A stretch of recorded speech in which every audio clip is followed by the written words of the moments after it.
Supernatural Horror in Literature. 1. Introduction.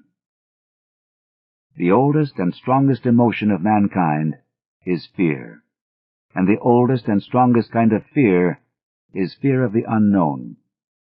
These facts few psychologists will dispute, and their admitted truth must establish for all time the genuineness and dignity of the weirdly horrible tale as a literary form. Against it are discharged all the shafts of a materialistic sophistication which clings to frequently felt emotions and external events, and of a naively insipid idealism which deprecates the aesthetic motive and calls for a didactic literature to uplift the reader toward a suitable degree of smirking optimism. But in spite of all this opposition, the weird tale has survived, developed, and attained remarkable heights of perfection, founded as it is on a profound and elementary principle whose appeal, if not always universal, must necessarily be poignant and permanent to minds of the requisite sensitiveness. The appeal of the spectrally macabre is generally narrow, because it demands from the reader a certain degree of imagination and a capacity for detachment from everyday life.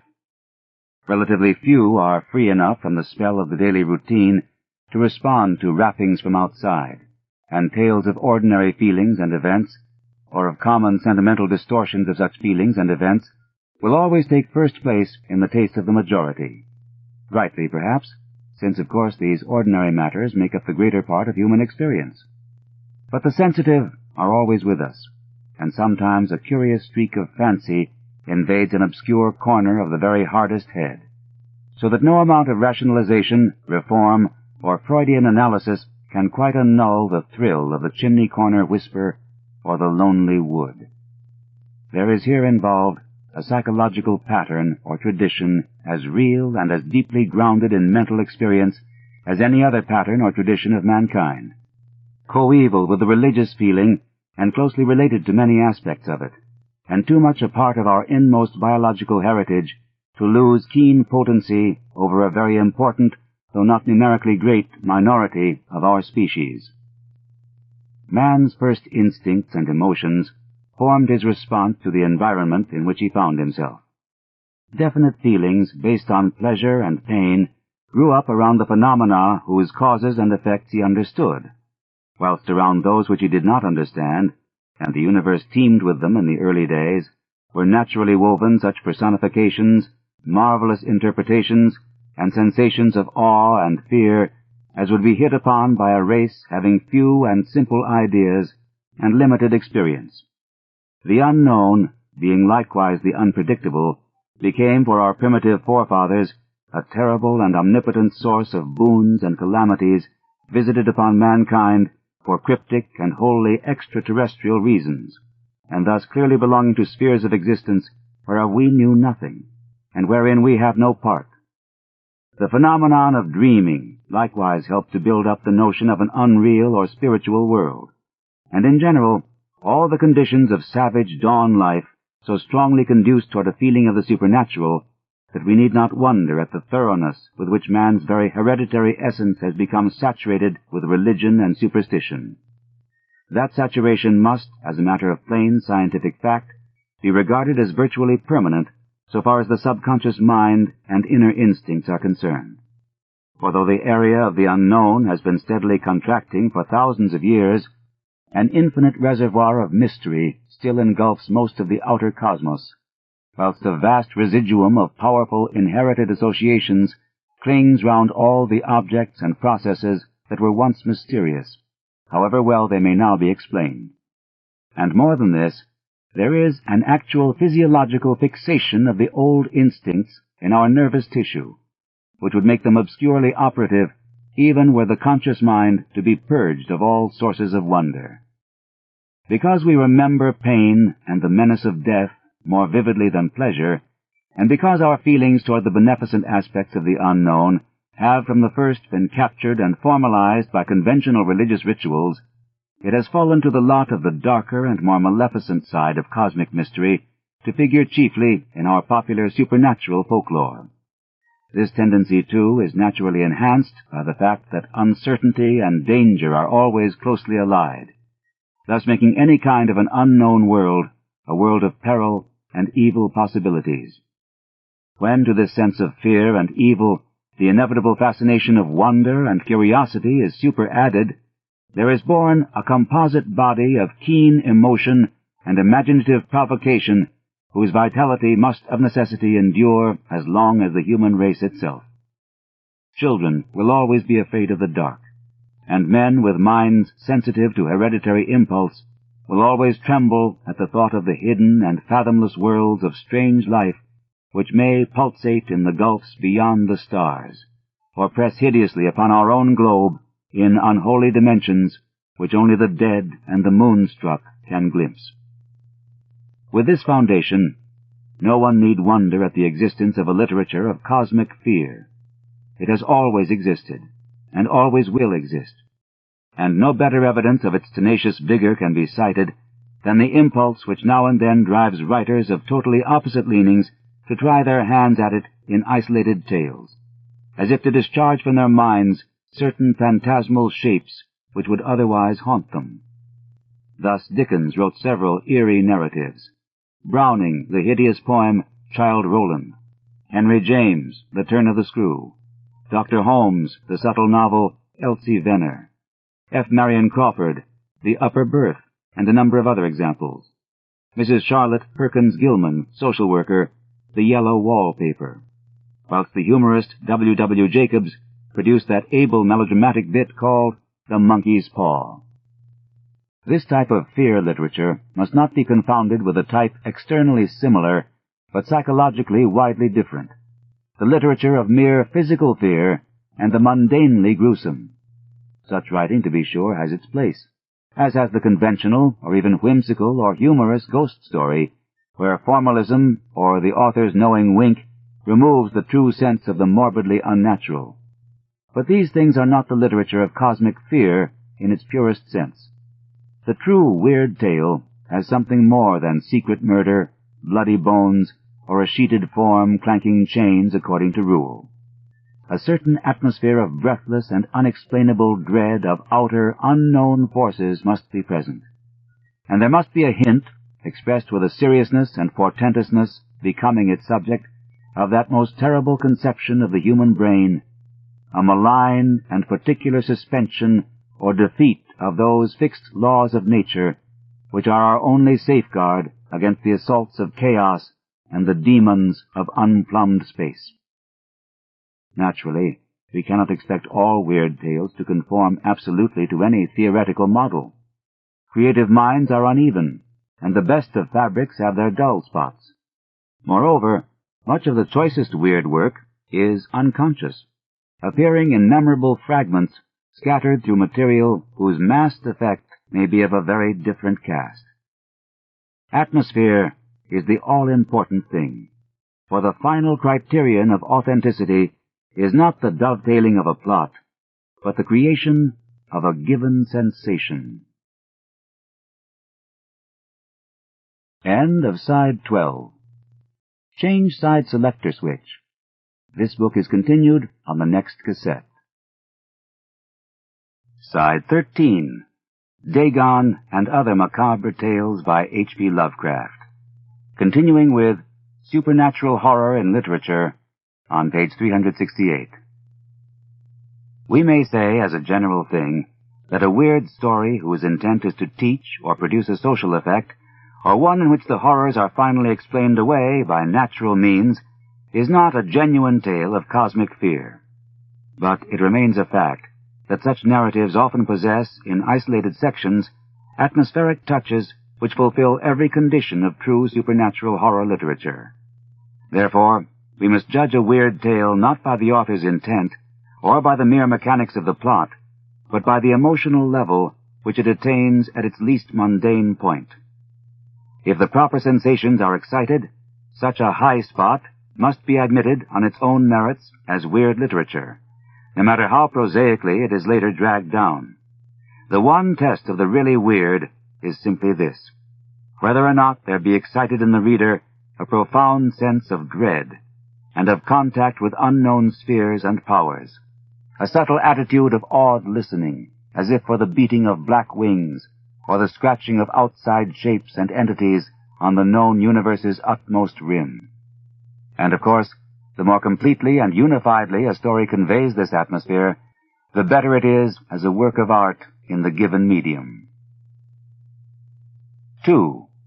The dawn of the horror tale.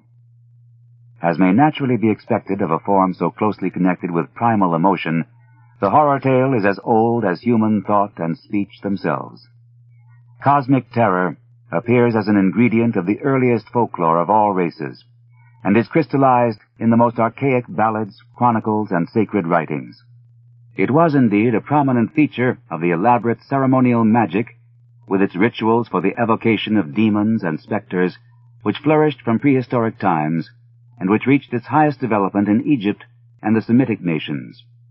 Fragments like the Book of Enoch and the Claviculae of Solomon well illustrate the power of the weird over the ancient Eastern mind, and upon such things were based enduring systems and traditions whose echoes extend obscurely even to the present time. Touches of this transcendental fear are seen in classic literature, and there is evidence of its still greater emphasis in a ballad literature which paralleled the classic stream but vanished for lack of a written medium. The Middle Ages, steeped in fanciful darkness, gave it an enormous impulse toward expression, and East and West alike were busy preserving and amplifying the dark heritage, both of random folklore and of academically formulated magic and Kabbalism which had descended to them. Witch, werewolf, vampire, and ghoul brooded ominously on the lips of bard and grandam, and needed but little encouragement to take the final step across the boundary that divides the chanted tale or song from the formal literary composition. In the Orient, the weird tale tended to assume a gorgeous coloring and sprightliness which almost transmuted it into sheer fantasy. In the West, where the mystical Teuton had come down from his black boreal forests, and the Celt remembered strange sacrifices in druidic groves, it assumed a terrible intensity and convincing seriousness of atmosphere which doubled the force of its half-told, half-hinted horrors. Much of the power of Western horror lore was undoubtedly due to the hidden but often suspected presence of a hideous cult of nocturnal worshippers, whose strange customs, descended from pre-Aryan and pre-agricultural times, when a squat race of Mongoloids roved over Europe with their flocks and herds, were rooted in the most revolting fertility rites of immemorial antiquity. This secret religion, stealthily handed down amongst peasants for thousands of years, despite the outward reign of the Druidic, Greco-Roman, and Christian faiths in the regions involved, was marked by wild witches' Sabbaths in lonely woods and atop distant hills on Walpurgis night and Halloween, the traditional breeding seasons of the goats and sheep and cattle, and became the source of vast riches of sorcery legend, besides provoking extensive witchcraft prosecutions, of which the Salem affair forms the chief American example. Akin to it in essence, and perhaps connected with it in fact, was the frightful secret system of inverted theology or Satan worship which produced such horrors as the famous Black Mass. Whilst operating toward the same end, we may note the activities of those whose aims were somewhat more scientific or philosophical. The astrologers, Kabbalists, and alchemists of the Albertus Magnus or Raymond Lully type, with whom such rude ages invariably abound. The prevalence and depth of the medieval horror spirit in Europe, intensified by the dark despair which waves of pestilence brought, may be fairly gauged by the grotesque carvings slyly introduced into much of the finest later Gothic ecclesiastical work of the time, the demoniac gargoyles of Notre Dame and Mont Saint-Michel being among the most famous specimens. And throughout the period, it must be remembered, there existed amongst educated and uneducated alike a most unquestioning faith in every form of the supernatural, from the gentlest of Christian doctrines to the most monstrous morbidities of witchcraft and black magic. It was from no empty background that the Renaissance magicians and alchemists, Nostradamus, Prytameus, Dr. John Dee, Robert Flood, and the like, were born. In this fertile soil were nourished types and characters of somber myth and legend which persist in weird literature to this day, more or less disguised or altered by modern technique. Many of them were taken from the earliest oral sources, and form part of mankind's permanent heritage. The shade which appears and demands the burial of its bones, the demon lover who comes to bear away his still living bride, the death fiend or psycho-pomp riding the night wind, the man-wolf, the sealed chamber, the deathless sorcerer, all these may be found in that curious body of medieval lore which the late Mr. Baring Gould so effectively assembled in book form. Wherever the mystic northern blood was strongest, the atmosphere of the popular tales became most intense. For in the Latin races there is a touch of basic rationality which denies to even their strangest superstitions many of the overtones of glamour so characteristic of our own forest-born and ice-fostered whisperings. Just as all fiction first found extensive embodiment in poetry, so it is in poetry that we first encounter the permanent entry of the weird into standard literature.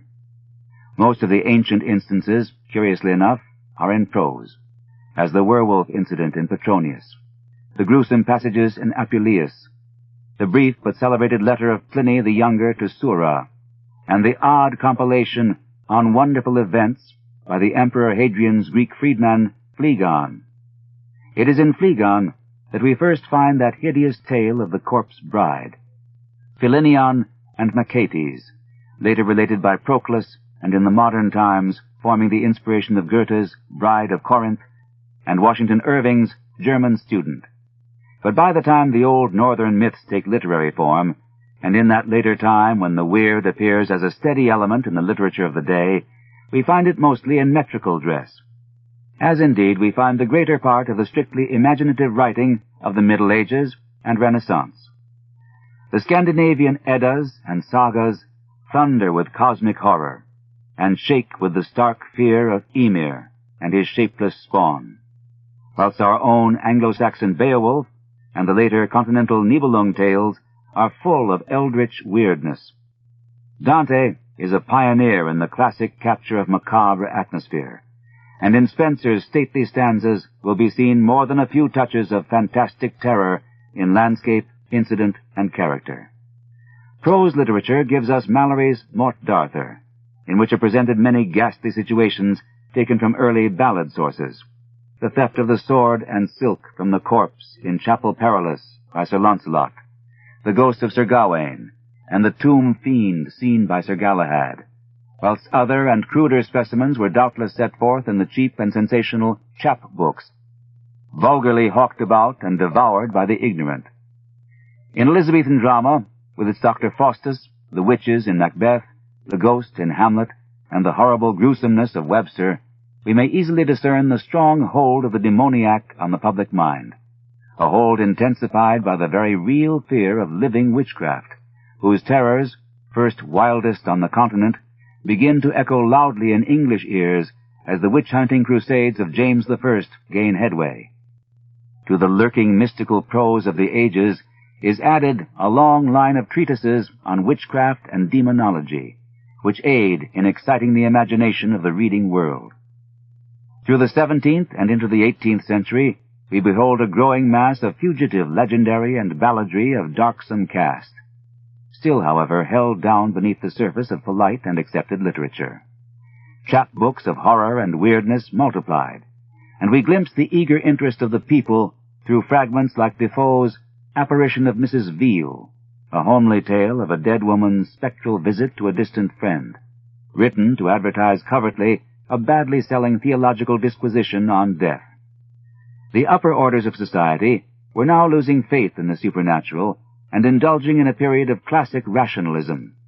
Then, beginning with the translations of Eastern tales in Queen Anne's reign, and taking definite form toward the middle of the century, comes the revival of romantic feeling, the era of new joy in nature, and in the radiance of past times, strange scenes, bold deeds, and incredible marvels. We feel it first in the poets, whose utterances take on new qualities of wonder, strangeness, and shuddering. And finally, after the timid appearance of a few weird scenes in the novels of the day, such as Smollett's Adventures of Ferdinand, Count Fathom, the released instinct precipitates itself in the birth of a new school of writing, the Gothic school of horrible and fantastic prose fiction, long and short, whose literary posterity is destined to become so numerous, and in many cases so resplendent in artistic merit. It is, when one reflects upon it, genuinely remarkable that weird narration, as a fixed and academically recognized literary form, should have been so late of final birth. The impulse and atmosphere are as old as man, but the typical weird tale of standard literature is a child of the 18th century. 3. The early Gothic novel. The shadow-haunted landscapes of Ossian, the chaotic visions of William Blake, the grotesque witch dances in Burns's Tam O'Shanter, the sinister demonism of Coleridge's Christabel and Ancient Mariner, the ghostly charm of James Hogg's Kilmeny, and the more restrained approaches to cosmic horror in Lamia and many of Keats's other poems are typical British illustrations of the advent of the weird to formal literature.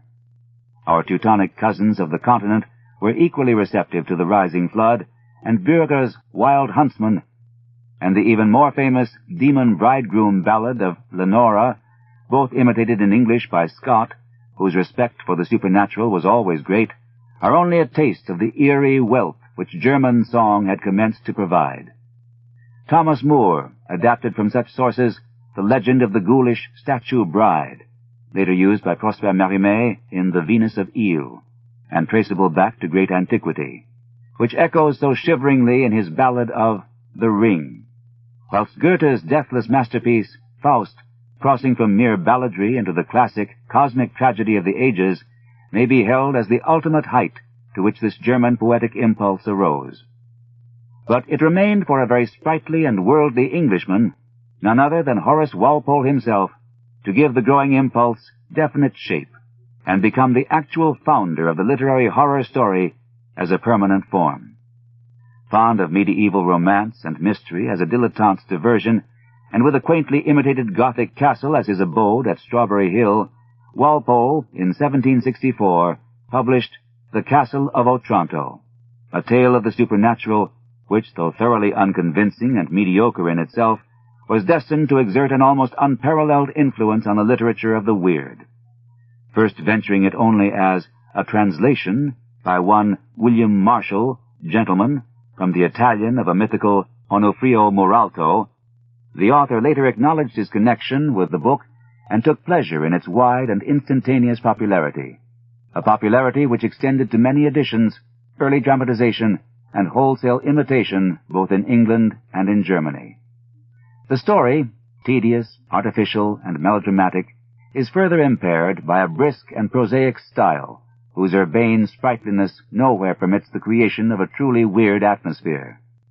It tells of Manfred, an unscrupulous and usurping prince determined to found a line, who, after the mysterious sudden death of his only son Conrad on the latter's bridal morn, attempts to put away his wife Hippolyta and wed the lady destined for the unfortunate youth, the lad, by the way, having been crushed by the preternatural fall of a gigantic helmet in the castle courtyard. Isabella, the widowed bride, flees from this design, and encounters in subterranean crypts beneath the castle a noble young preserver, Theodore, who seems to be a peasant, yet strangely resembles the old Lord Alfonso, who ruled the domain before Manfred's time.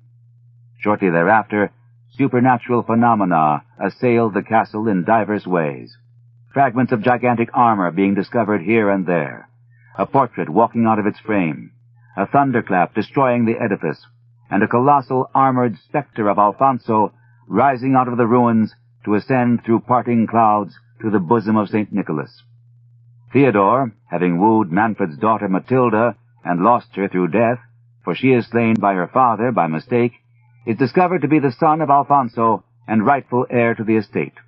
He concludes the tale by wedding Isabella and preparing to live happily ever after, whilst Manfred, whose usurpation was the cause of his son's supernatural death and his own supernatural harassings, retires to a monastery for penitence, his saddened wife seeking asylum in a neighboring convent.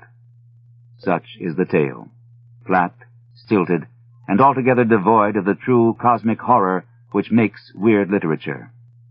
Yet such was the thirst of the age for those touches of strangeness and spectral antiquity which it reflects, that it was seriously received by the soundest readers, and raised, in spite of its intrinsic ineptness, to a pedestal of lofty importance in literary history.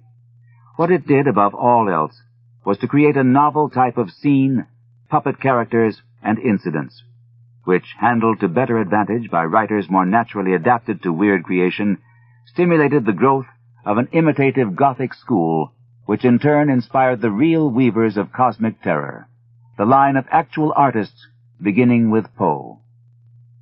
This novel dramatic paraphernalia consisted first of all of the Gothic castle, with its awesome antiquity, vast distances and ramblings, deserted or ruined wings, damp corridors, unwholesome hidden catacombs, and galaxy of ghosts and appalling legends as a nucleus of suspense and demoniac fright. In addition, it included the tyrannical and malevolent nobleman as villain, the saintly, long-persecuted, and generally insipid heroine who undergoes the major terrors and serves as a point of view and focus for the reader's sympathies, the valorous and immaculate hero, always of high birth, but often in humble disguise, the convention of high-sounding foreign names, mostly Italian, for the characters, and the infinite array of stage properties which includes strange lights, damp trapdoors, extinguished lamps, moldy hidden manuscripts, creaking hinges, shaking arras, and the like. All this paraphernalia reappears with amusing sameness, yet sometimes with tremendous effect, throughout the history of the Gothic novel, and is by no means extinct even today, though subtler technique now forces it to assume a less naive and obvious form. An harmonious milieu for a new school had been found, and the writing world was not slow to grasp the opportunity. German romance at once responded to the Walpole influence, and soon became a byword for the weird and ghastly. In England, one of the first imitators was the celebrated Mrs. Barbauld, then Miss Aiken, who in 1773 published an unfinished fragment called Sir Bertrand, in which the strings of genuine terror were truly touched with no clumsy hand. A nobleman on a dark and lonely moor, attracted by a tolling bell and distant light, enters a strange and ancient turreted castle, whose doors open and close and whose bluish will-o'-the-wisps lead up mysterious staircases toward dead hands and animated black statues. A coffin with a dead lady, whom Sir Bertrand kisses, is finally reached, and upon the kiss, the scene dissolves to give place to a splendid apartment where the lady, restored to life, holds a banquet in honor of her rescuer. Walpole admired this tale, though he accorded less respect to an even more prominent offspring of his Otranto, The Old English Baron, by Clara Reeve, published in 1777. Truly enough, this tale lacks the real vibration to the note of outer darkness and mystery which distinguishes Mrs. Barbauld's fragment, and though less crude than Walpole's novel, and more artistically economical of horror in its possession of only one spectral figure, it is nevertheless too definitely insipid for greatness. Here again we have the virtuous heir to the castle, disguised as a peasant, and restored to his heritage through the ghost of his father.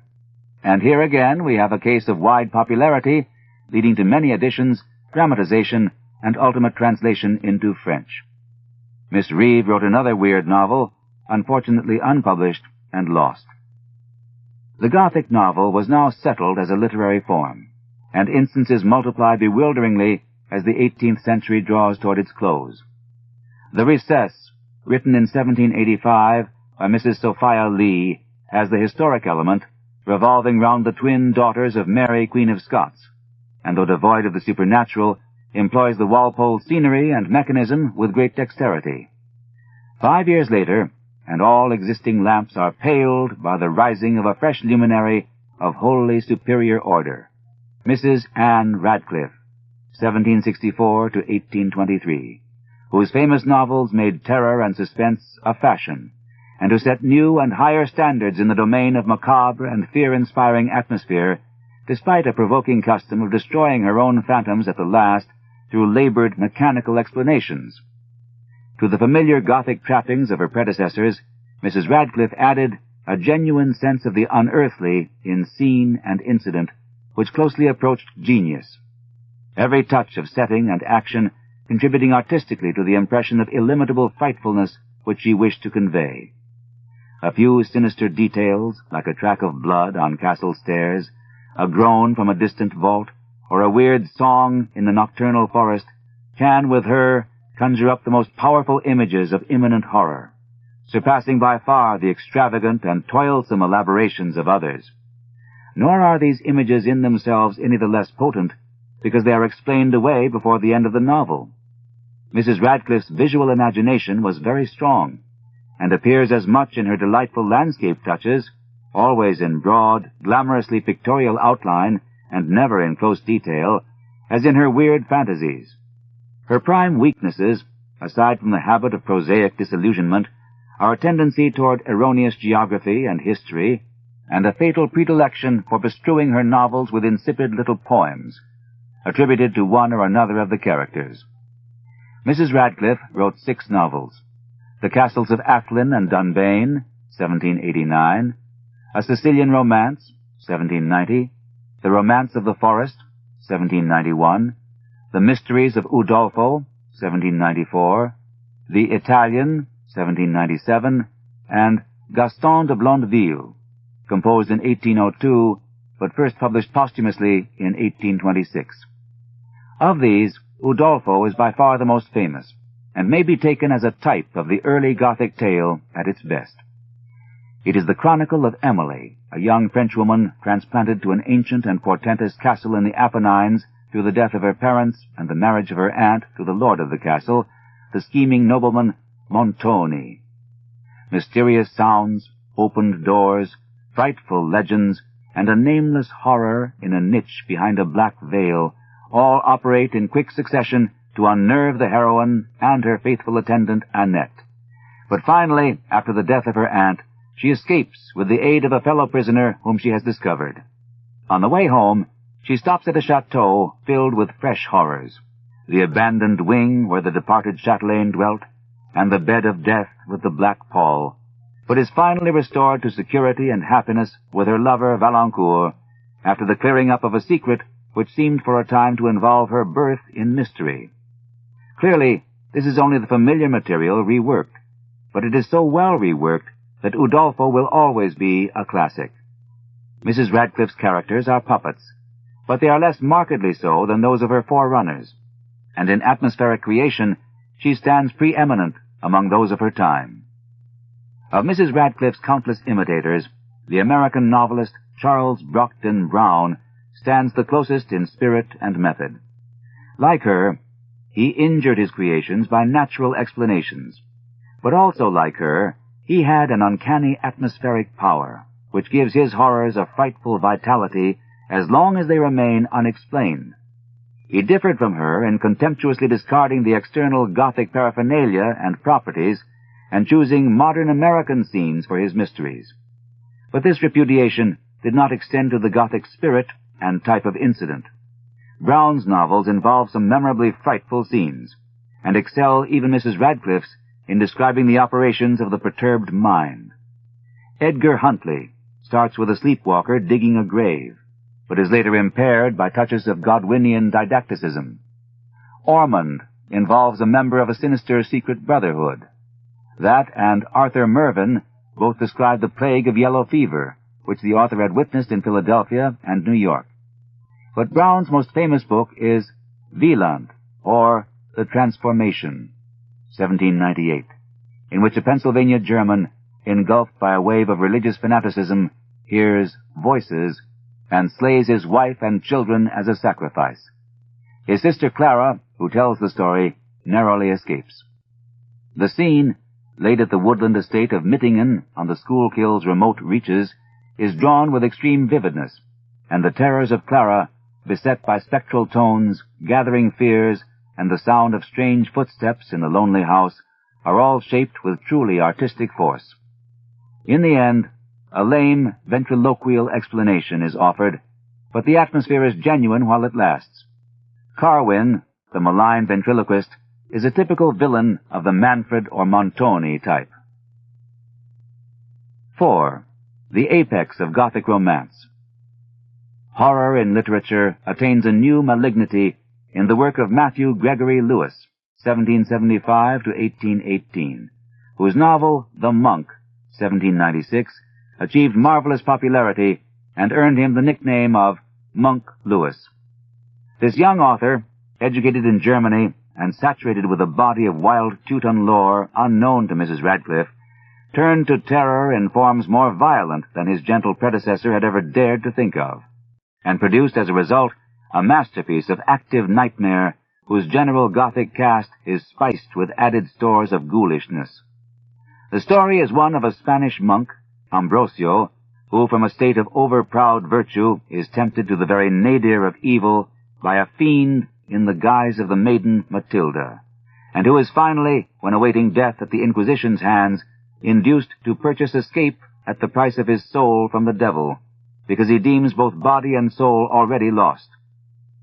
Forthwith, the mocking fiend snatches him to a lonely place, tells him he has sold his soul in vain, since both pardon and a chance for salvation were approaching at the moment of his hideous bargain, and completes the sardonic betrayal by rebuking him for his unnatural crimes and casting his body down a precipice whilst his soul is borne off forever to perdition. The novel contains some appalling descriptions, such as the incantation in the vaults beneath the convent cemetery, the burning of the convent, and the final end of the wretched abbot. In the subplot, where the Marquis de las Cisternas meets the spectre of his erring ancestress, the bleeding nun, there are many enormously potent strokes, notably the visit of the animated corpse to the Marquis's bedside, and the Kabbalistic ritual whereby the wandering Jew helps him to fathom and banish his dead tormentor. Nevertheless, The Monk drags sadly when read as a whole. It is too long and too diffuse, and much of its potency is marred by flippancy and by an awkwardly excessive reaction against those canons of decorum which Lewis at first despised as prudish. One great thing may be said of the author, that he never ruined his ghostly visions with a natural explanation. He succeeded in breaking up the Radcliffean tradition and expanding the field of the Gothic novel. Lewis wrote much more than The Monk. His drama, The Castle Spectre, was produced in 1798, and he later found time to pen other fictions in ballad form. Tales of Terror, 1799, Tales of Wonder, 1801, and a succession of translations from the German. Gothic romances, both English and German, now appeared in multitudinous and mediocre profusion. Most of them were merely ridiculous in the light of mature taste, and Miss Austen's famous satire, Northanger Abbey, was by no means an unmerited rebuke to a school which had sunk far toward absurdity. This particular school was petering out, but before its final subordination there arose its last and greatest figure in the person of Charles Robert Maturin, 1782 to 1824, an obscure and eccentric Irish clergyman. Out of an ample body of miscellaneous writing, which includes one confused Radcliffean imitation called The Fatal Revenge or The Family of Montorio, 1807, Maturin at length evolved the vivid horror masterpiece of Melmoth the Wanderer, 1820, in which the Gothic tale climbed to altitudes of sheer spiritual fright which it had never known before. Melmoth is the tale of an Irish gentleman who, in the 17th century, obtained a preternaturally extended life from the devil at the price of his soul. If he can persuade another to take the bargain off his hands and assume his existing state, he can be saved. But this he can never manage to effect, no matter how assiduously he haunts those whom despair has made reckless and frantic. The framework of the story is very clumsy, involving tedious length, digressive episodes, narratives within narratives, and labored dovetailing and coincidences. But at various points in the endless rambling, there is felt a pulse of power undiscoverable in any previous work of this kind, a kinship to the essential truth of human nature, an understanding of the profoundest sources of actual cosmic fear, and a white heat of sympathetic passion on the writer's part, which makes the book a true document of aesthetic self-expression rather than a mere clever compound of artifice. No unbiased reader can doubt that with Melmoth an enormous stride in the evolution of the horror tale is represented. Fear is taken out of the realm of the conventional and exalted into a hideous cloud over mankind's very destiny. Maturin's shudders, the work of one capable of shuddering himself, are of the sort that convince. Mrs. Radcliffe and Lewis are fair game for the parodist, but it would be difficult to find a false note in the feverishly intensified action and high atmospheric tension of the Irishman, whose less sophisticated emotions and strain of Celtic mysticism gave him the finest possible natural equipment for his task. Without a doubt, Maturin is a man of authentic genius, and he was so recognized by Balzac, who grouped Melmoth with Moliere's Don Juan, Goethe's Faust, and Byron's Manfred as the supreme allegorical figures of modern European literature, and wrote a whimsical piece called Melmoth Reconciled, in which the wanderer succeeds in passing his infernal bargain on to a Parisian bank defaulter, who in turn hands it along a chain of victims until a reveling gambler dies with it in his possession, and by his damnation ends the curse. Scott, Rossetti, Thackeray, and Baudelaire are the other titans who gave Maturin their unqualified admiration, and there is much significance in the fact that Oscar Wilde, after his disgrace and exile, chose for his last days in Paris the assumed name of Sebastian Melmoth. Melmoth contains scenes which even now have not lost their power to evoke dread. It begins with a deathbed. An old miser is dying of sheer fright because of something he has seen, coupled with a manuscript he has read and a family portrait which hangs in an obscure closet of his centuried home in County Wicklow. He sends to Trinity College, Dublin, for his nephew John, and the latter, upon arriving, notes many uncanny things. The eyes of the portrait in the closet glow horribly, and twice a figure strangely resembling the portrait appears momentarily at the door. Dread hangs over that house of the Melmoths, one of whose ancestors, J. Melmoth, 1646, the portrait represents. The dying miser declares that this man, at a date slightly before 1800, is alive.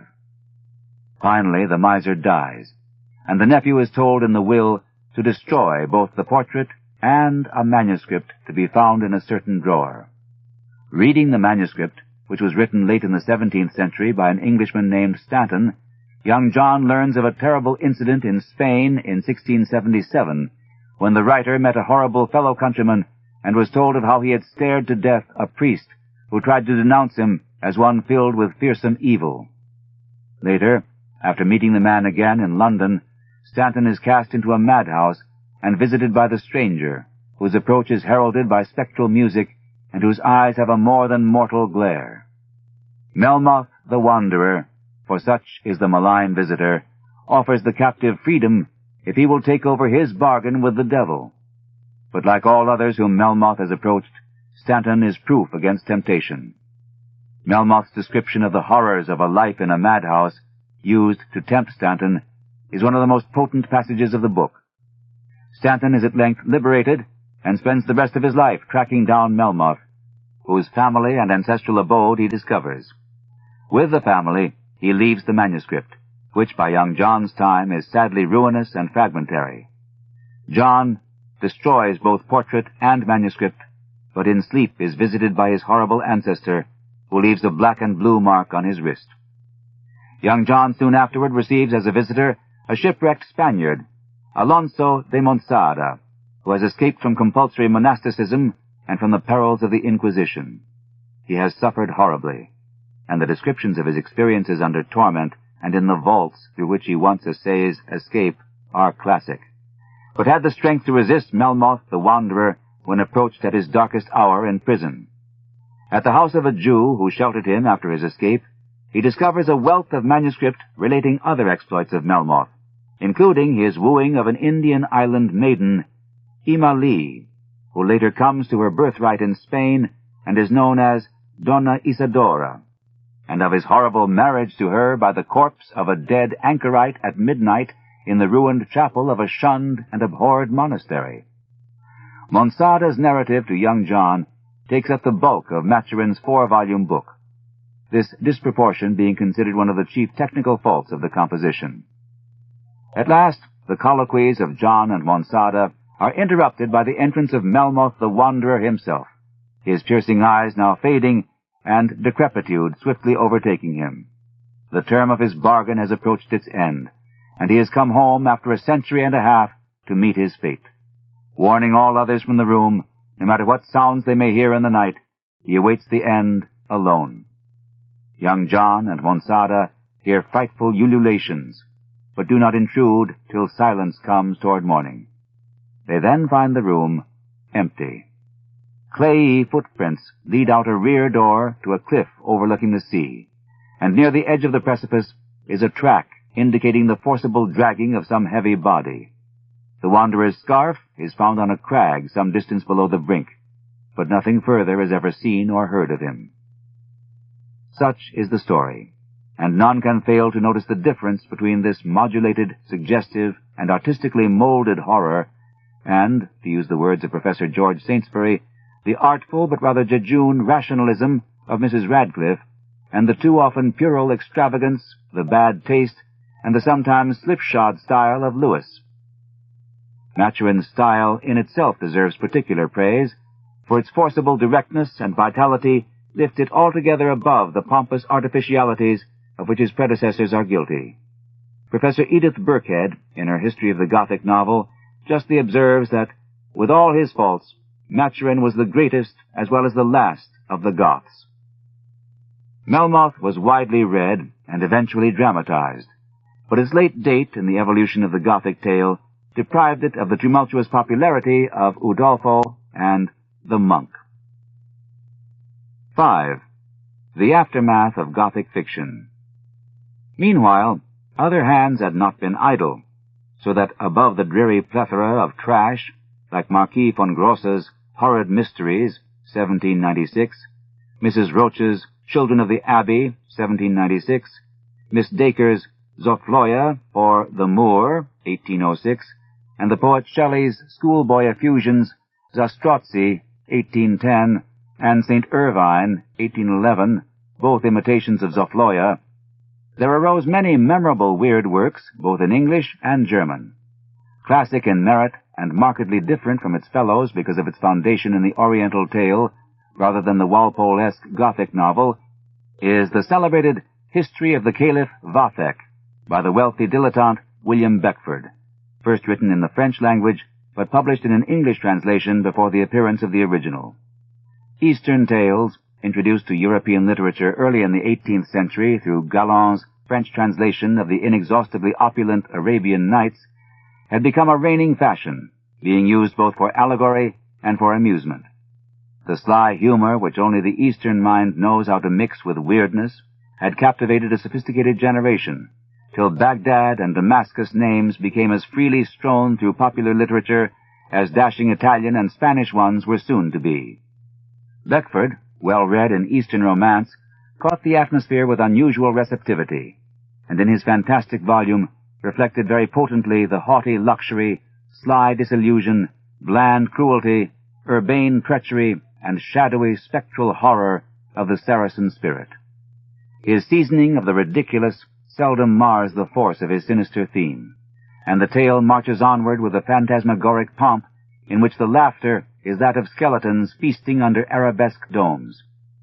Vathek is a tale of the grandson of the Caliph Harun, who, tormented by that ambition for super-terrestrial power, pleasure, and learning which animates the average Gothic villain or Byronic hero, essentially cognate types, is lured by an evil genius to seek the subterranean throne of the mighty and fabulous pre-Adamite sultans in the fiery halls of Eblis, the Mohammedan devil. The descriptions of Vathek's palaces and diversions, of his scheming sorceress mother, Carathis, and her witch tower with the 50 one-eyed negresses, of his pilgrimage to the haunted ruins of Istakhar, Persepolis, and of the impish bride, Nuronihar, whom he treacherously acquired on the way, of Istakhar's primordial towers and terraces in the burning moonlight of the waste, and of the terrible cyclopean halls of Eblis, where, lured by glittering promises, each victim is compelled to wander in anguish forever, his right hand upon his blazingly ignited and eternally burning heart, are triumphs of weird coloring which raise the book to a permanent place in English letters. No less notable are the 3 episodes of Vathek, intended for insertion in the tale as narratives of Vathek's fellow victims in Eblis's infernal halls, which remained unpublished throughout the author's lifetime and were discovered as recently as 1909 by the scholar Louis Melville whilst collecting material for his Life and Letters of William Beckford. Beckford, however, lacks the essential mysticism which marks the acutest form of the weird, so that his tales have a certain knowing Latin hardness and clearness preclusive of sheer panic fright. But Beckford remained alone in his devotion to the Orient. Other writers, closer to the Gothic tradition and to European life in general, were content to follow more faithfully in the lead of Walpole. Among the countless producers of terror literature in these times may be mentioned the utopian economic theorist William Godwin, who followed his famous but non-supernatural Caleb Williams, 1794, with the intendedly weird St. Leon, 1799, in which the theme of the elixir of life, as developed by the imaginary secret order of Rosicrucians, is handled with ingeniousness, if not with atmospheric convincingness.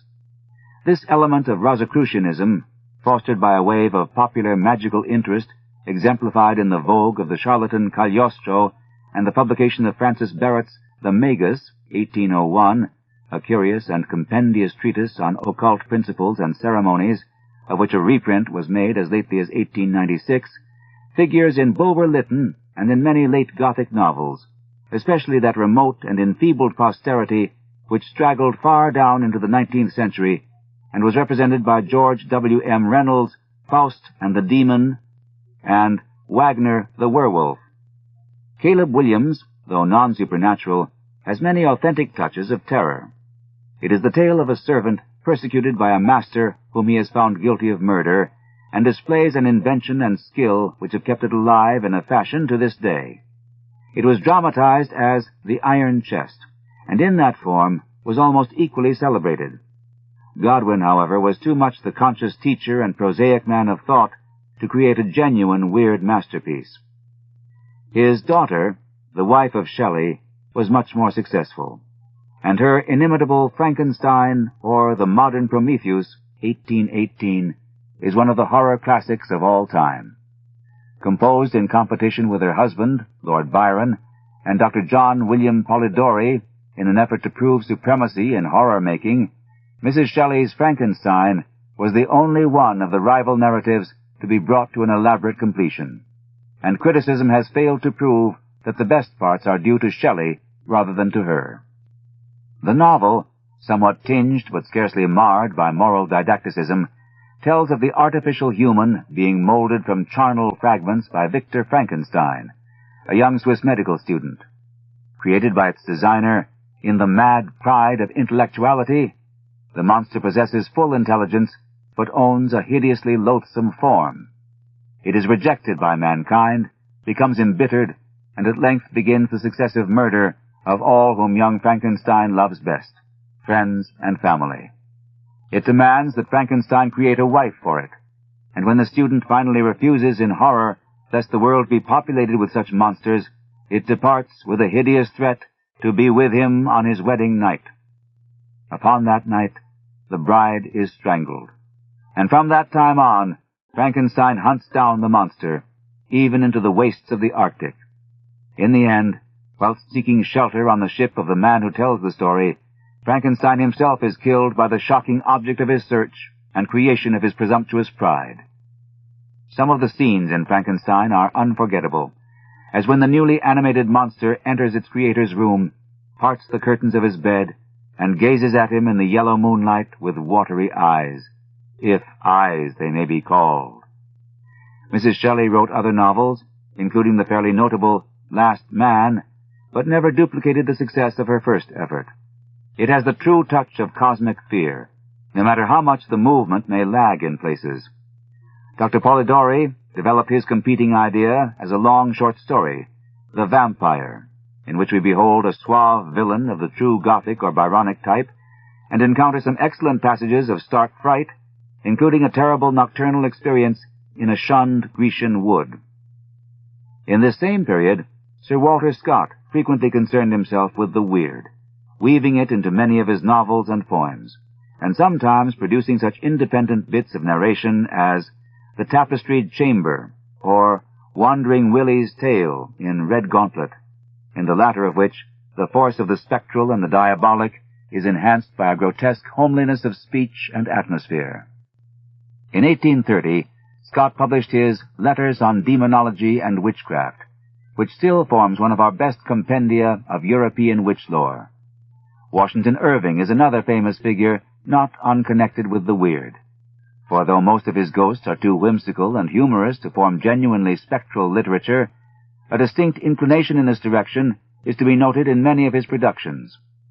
The German Student, in Tales of a Traveler, 1824, is a slyly concise and effective presentation of the old legend of the dead bride, whilst woven into the comic tissue of The Money Diggers, in the same volume, is more than one hint of piratical apparitions in the realms which Captain Kidd once roamed.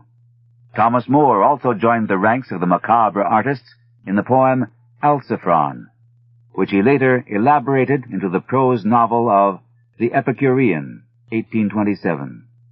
Though merely relating the adventures of a young Athenian duped by the artifice of cunning Egyptian priests, Moore manages to infuse much genuine horror into his account of subterranean frights and wonders beneath the primordial temples of Memphis. De Quincey more than once revels in grotesque and arabesque terrors, though with a desultoriness and learned pomp which deny him the rank of specialist. This era likewise saw the rise of William Harrison Ainsworth, whose romantic novels teem with the eerie and the gruesome. Captain Marryat, besides writing such short tales as The Werewolf, made a memorable contribution in The Phantom Ship, 1839, founded on the legend of the Flying Dutchman, whose spectral and accursed vessel sails forever near the Cape of Good Hope. Dickens now rises with occasional weird bits like The Signalman, a tale of ghostly warning conforming to a very common pattern and touched with a verisimilitude which allies it as much with the coming psychological school as with the dying Gothic school. At this time, a wave of interest in spiritualistic charlatanry, mediumism, Hindu theosophy, and such matters, much like that of the present day, was flourishing, so that the number of weird tales with a psychic or pseudo-scientific basis became very considerable. For a number of these, the prolific and popular Lord Edward Bulwer Lytton was responsible. And despite the large doses of turgid rhetoric and empty romanticism in his products, his success in the weaving of a certain kind of bizarre charm cannot be denied. The House and the Brain, which hints of Rosicrucianism and at a malign and deathless figure, perhaps suggested by Louis XV's mysterious courtier Saint-Germain, yet survives as one of the best short haunted house tales ever written. The novel Zanoni, 1842, contains similar elements more elaborately handled, and introduces a vast unknown sphere of being pressing on our own world and guarded by a horrible dweller of the threshold, who haunts those who try to enter and fail. Here we have a benign brotherhood kept alive from age to age till finally reduced to a single member, and as a hero, an ancient Chaldean sorcerer surviving in the pristine bloom of youth to perish on the guillotine of the French Revolution. Though full of the conventional spirit of romance, marred by a ponderous network of symbolic and didactic meanings, and left unconvincing through lack of perfect atmospheric realization of the situations hinging on the spectral world, Zanoni is really an excellent performance as a romantic novel, and can be read with genuine interest today by the not-too-sophisticated reader. It is amusing to note that in describing an attempted initiation into the ancient brotherhood, the author cannot escape using the stock Gothic castle of Walpolian lineage. In A Strange Story, 1862, Bulwer Lytton shows a marked improvement in the creation of weird images and moods. The novel, despite enormous length, a highly artificial plot bolstered up by opportune coincidences, and an atmosphere of homiletic pseudo-science designed to please the matter-of-fact and purposeful Victorian reader, is exceedingly effective as a narrative, evoking instantaneous and unflagging interest, and furnishing many potent, if somewhat melodramatic, tableaus and climaxes. Again, we have the mysterious user of life's elixir in the person of the soulless magician Margrave, whose dark exploits stand out with dramatic vividness against the modern background of a quiet English town and of the Australian bush. And again we have shadowy intimations of a vast spectral world of the unknown in the very air about us, this time handled with much greater power and vitality than in Zanoni. One of the two great incantation passages, where the hero is driven by a luminous evil spirit to rise at night in his sleep, take a strange Egyptian wand, and evoke nameless presences in the haunted and mausoleum-facing pavilion of a famous Renaissance alchemist, truly stands among the major terror scenes of literature. Just enough is suggested, and just little enough is told. Unknown words are twice dictated to the sleepwalker, and as he repeats them, the ground trembles, and all the dogs of the countryside begin to bay at half-seen, amorphous shadows that stalk athwart the moonlight. When a third set of unknown words is prompted, the sleepwalker's spirit suddenly rebels at uttering them, as if the soul could recognize ultimate abysmal horrors concealed from the mind. And at last, an apparition of an absent sweetheart and good angel breaks the malign spell. This fragment well illustrates how far Lord Lytton was capable of progressing beyond his usual pomp and stock romance toward that crystalline essence of artistic fear which belongs to the domain of poetry.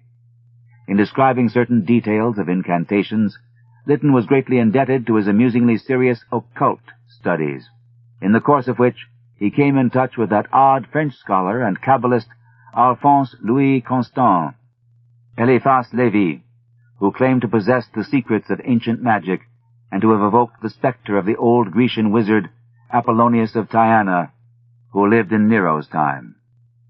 The romantic, semi-Gothic, quasi-moral tradition here represented was carried far down the 19th century by such authors as Joseph Sheridan Le Fanu, Thomas Prescott Prest, with his famous Varney the Vampire, 1847, Wilkie Collins, the late Sir H. Rider Haggard, whose She is really remarkably good, Sir A. Conan Doyle, H. G. Wells, and Robert Louis Stevenson, the latter of whom, despite an atrocious tendency toward jaunty mannerisms, created permanent classics in Markheim, The Body Snatcher, and Dr. Jekyll and Mr. Hyde.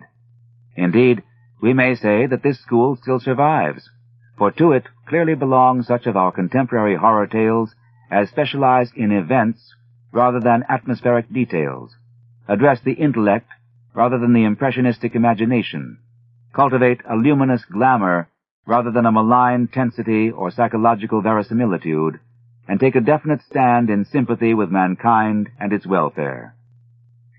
It has its undeniable strength, and because of its human element, commands a wider audience than does the sheer artistic nightmare. If not quite so potent as the latter, it is because a diluted product can never achieve the intensity of a concentrated essence. Quite alone, both as a novel and as a piece of terror literature, stands the famous Wuthering Heights, 1847, by Emily Bronte, with its mad vista of bleak, wind-swept Yorkshire moors and the violent, distorted lives they foster. Though primarily a tale of life and of human passions in agony and conflict, its epically cosmic setting affords room for horror of the most spiritual sort. Heathcliff, the modified Byronic villain hero, is a strange, dark waif found in the streets as a small child, and speaking only a strange gibberish till adopted by the family he ultimately ruins. That he is in truth a diabolic spirit, rather than a human being, is more than once suggested, and the unreal is further approached in the experience of the visitor who encounters a plaintive child ghost at a bough-brushed upper window. Between Heathcliff and Catherine Earnshaw is a tie deeper and more terrible than human love. After her death, he twice disturbs her grave, and is haunted by an impalpable presence which can be nothing less than her spirit. The spirit enters his life more and more, and at last he becomes confident of some imminent mystical reunion. He says he feels a strange change approaching, and ceases to take nourishment. At night he either walks abroad or opens the casement by his bed. When he dies, the casement is still swinging open to the pouring rain, and a queer smile pervades the stiffened face. They bury him in a grave beside the mound he has haunted for 18 years. And small shepherd boys say that he yet walks with his Catherine in the churchyard and on the moor when it rains. Their faces, too, are sometimes seen on rainy nights behind that upper casement at Wuthering Heights. Miss Bronte's eerie terror is no mere Gothic echo, but a tense expression of man's shuddering reaction to the unknown. In this respect, Wuthering Heights becomes the symbol of a literary transition and marks the growth of a new and sounder school. 6. Spectral literature on the continent. On the continent, literary horror fared well. The celebrated short tales and novels of Ernst Theodor Wilhelm Hoffmann, 1776 to 1822, are a byword for mellowness of background and maturity of form, though they incline to levity and extravagance, and lack the exalted moments of stark, breathless terror which a less sophisticated writer might have achieved. Generally, they convey the grotesque rather than the terrible. Most artistic of all the continental weird tales is the German classic Undine, 1811, by Friedrich Heinrich Karl, Baron de la Motte Fouquet. In this story of a water spirit who married a mortal and gained the human soul, there is a delicate fineness of craftsmanship which makes it notable in any department of literature, and an easy naturalness which places it close to the genuine folk myth. It is, in fact, derived from a tale told by the Renaissance physician and alchemist Paracelsus in his treatise on elemental sprites. Undine, daughter of a powerful water prince, was exchanged by her father as a small child for a fisherman's daughter, in order that she might acquire a soul by wedding a human being. Meeting the noble youth Huldebrandt at the cottage of her foster father by the sea at the edge of a haunted wood, she soon marries him and accompanies him to his ancestral castle of Ringstetten. Huldebrandt, however, eventually wearies of his wife's supernatural affiliations, and especially of the appearances of her uncle, the malicious woodland waterfall spirit, Kurleborn. A weariness increased by his growing affection for Bertalda, who turns out to be the fisherman's child for whom Undine was exchanged.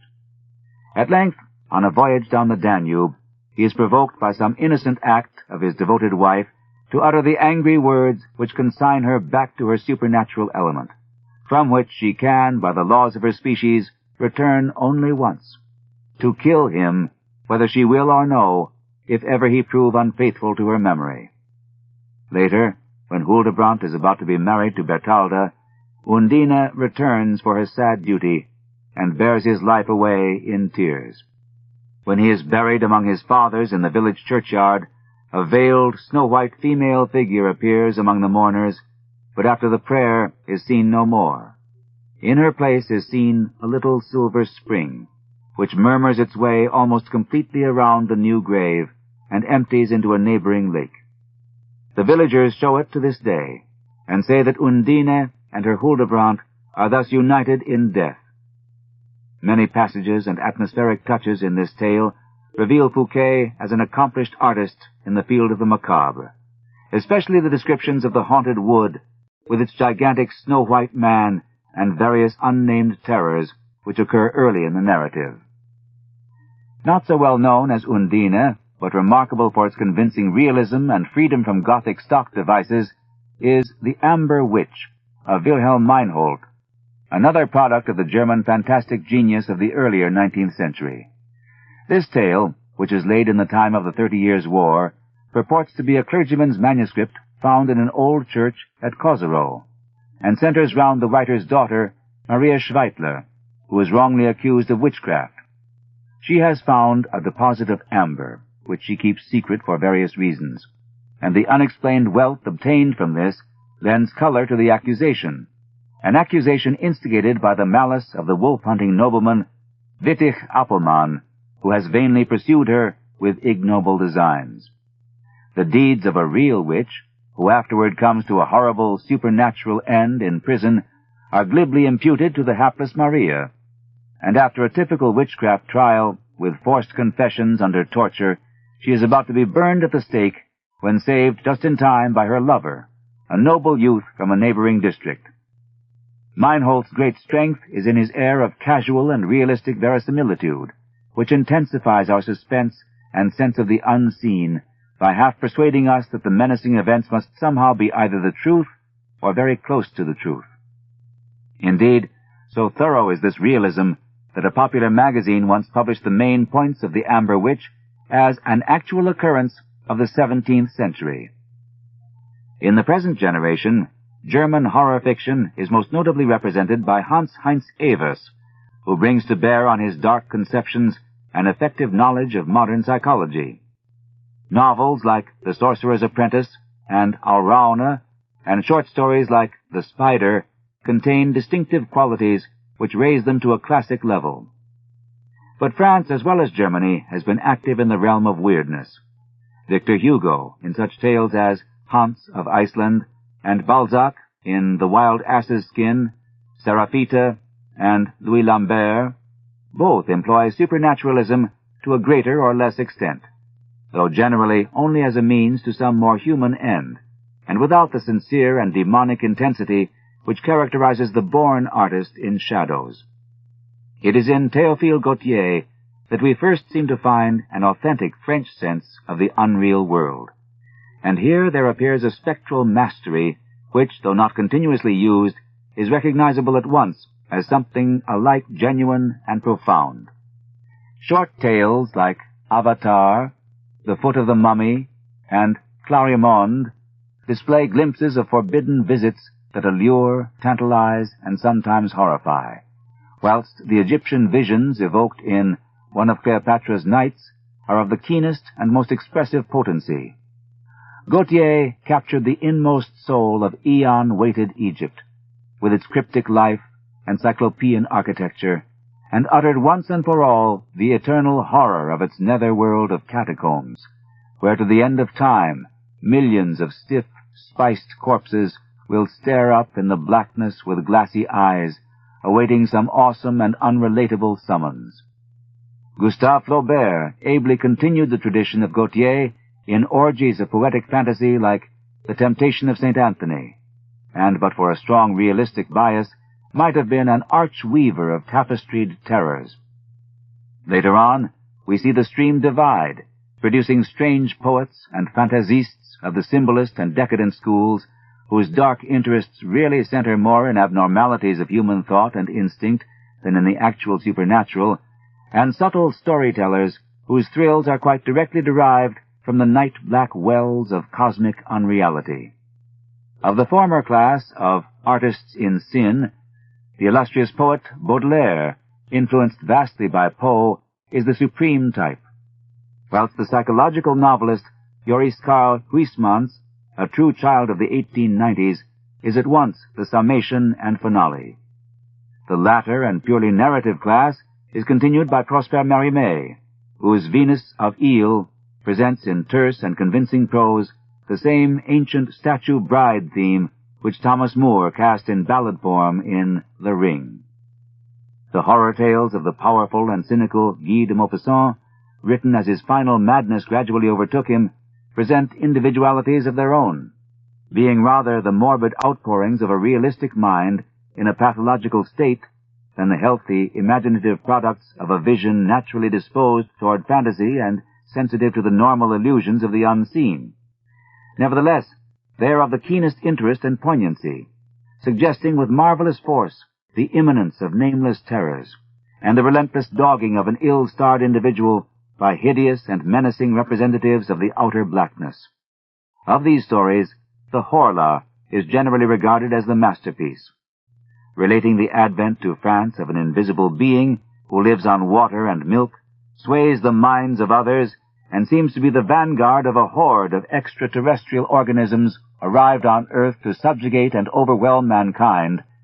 This tense narrative is perhaps without a peer in its particular department, notwithstanding its indebtedness to a tale by the American Fitzjames O'Brien for details in describing the actual presence of the unseen monster.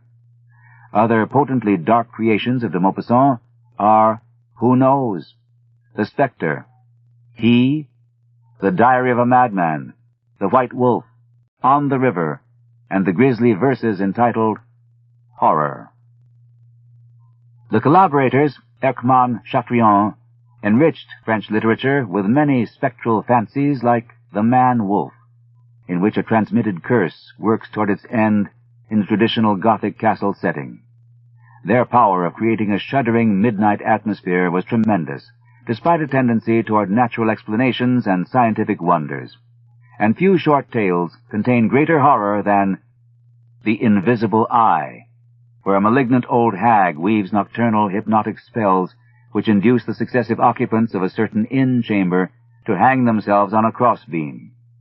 The Owl's Ear and The Waters of Death are full of engulfing darkness and mystery, the latter embodying the familiar overgrown spider theme so frequently employed by weird fictionists. Villiers de l'Isle Adam likewise followed the macabre school. His Torture by Hope, the tale of a stake-condemned prisoner permitted to escape in order to feel the pangs of recapture, being held by some to constitute the most harrowing short story in literature. This type, however, is less a part of the weird tradition than a class peculiar to itself, the so-called conte cruel, in which the wrenching of the emotions is accomplished through dramatic tantalizations, frustrations, and gruesome physical horrors.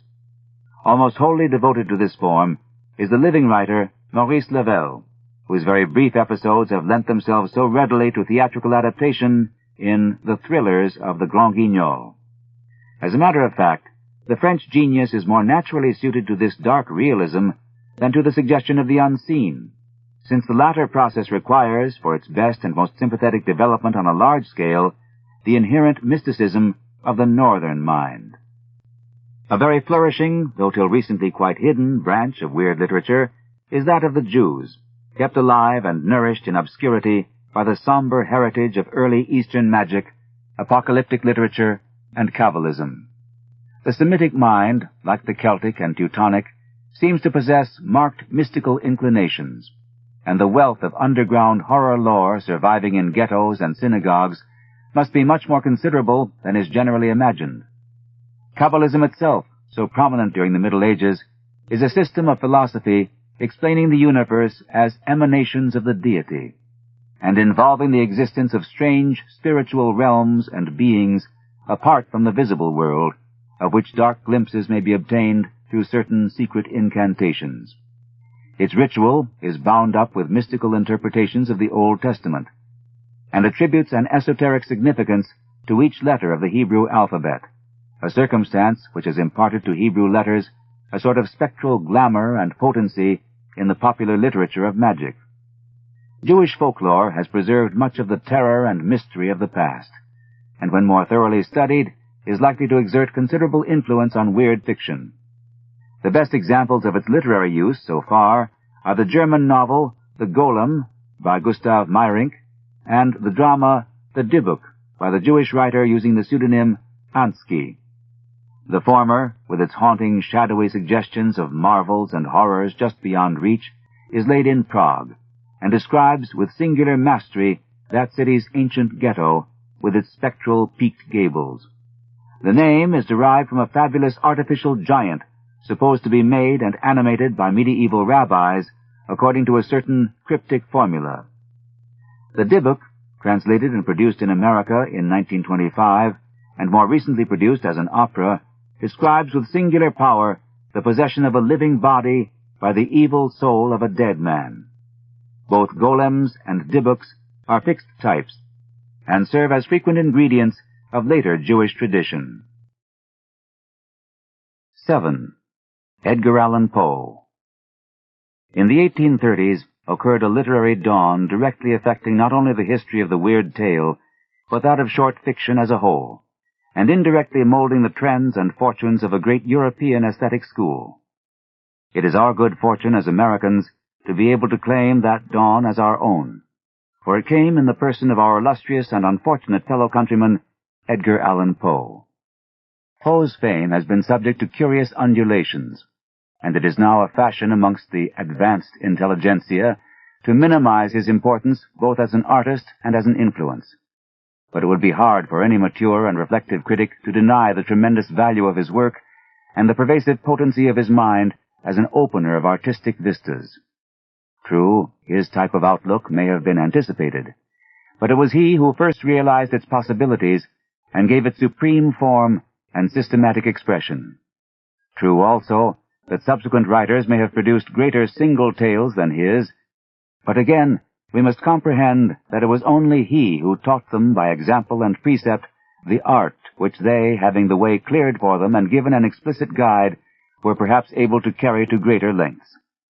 Whatever his limitations, Poe did that which no one else ever did or could have done, and to him we owe the modern horror story in its final and perfected state.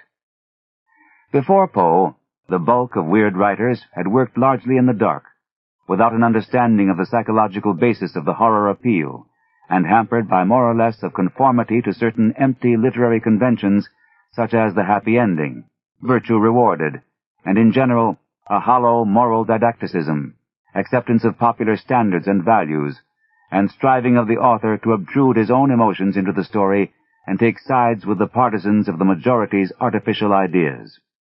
Poe, on the other hand, perceived the essential impersonality of the real artist, and knew that the function of creative fiction is merely to express and interpret events and sensations as they are, regardless of how they tend or what they prove, good or evil, attractive or repulsive, stimulating or depressing, with the author always acting as a vivid and detached chronicler rather than as a teacher, sympathizer, or vendor of opinion. He saw clearly that all phases of life and thought are equally eligible as subject matter for the artist, and being inclined by temperament to strangeness and gloom, decided to be the interpreter of those powerful feelings and frequent happenings which attend pain rather than pleasure, decay rather than growth, terror rather than tranquility, and which are fundamentally either adverse or indifferent to the tastes and traditional outward sentiments of mankind, and to the health, sanity, and normal expansive welfare of the species. Poe's specters thus acquired a convincing malignity possessed by none of their predecessors, and established a new standard of realism in the annals of literary horror. The impersonal and artistic intent, moreover, was aided by a scientific attitude not often found before, whereby Poe studied the human mind rather than the usages of Gothic fiction, and worked with an analytical knowledge of terror's true sources, which doubled the force of his narratives and emancipated him from all the absurdities inherent in merely conventional shudder coining.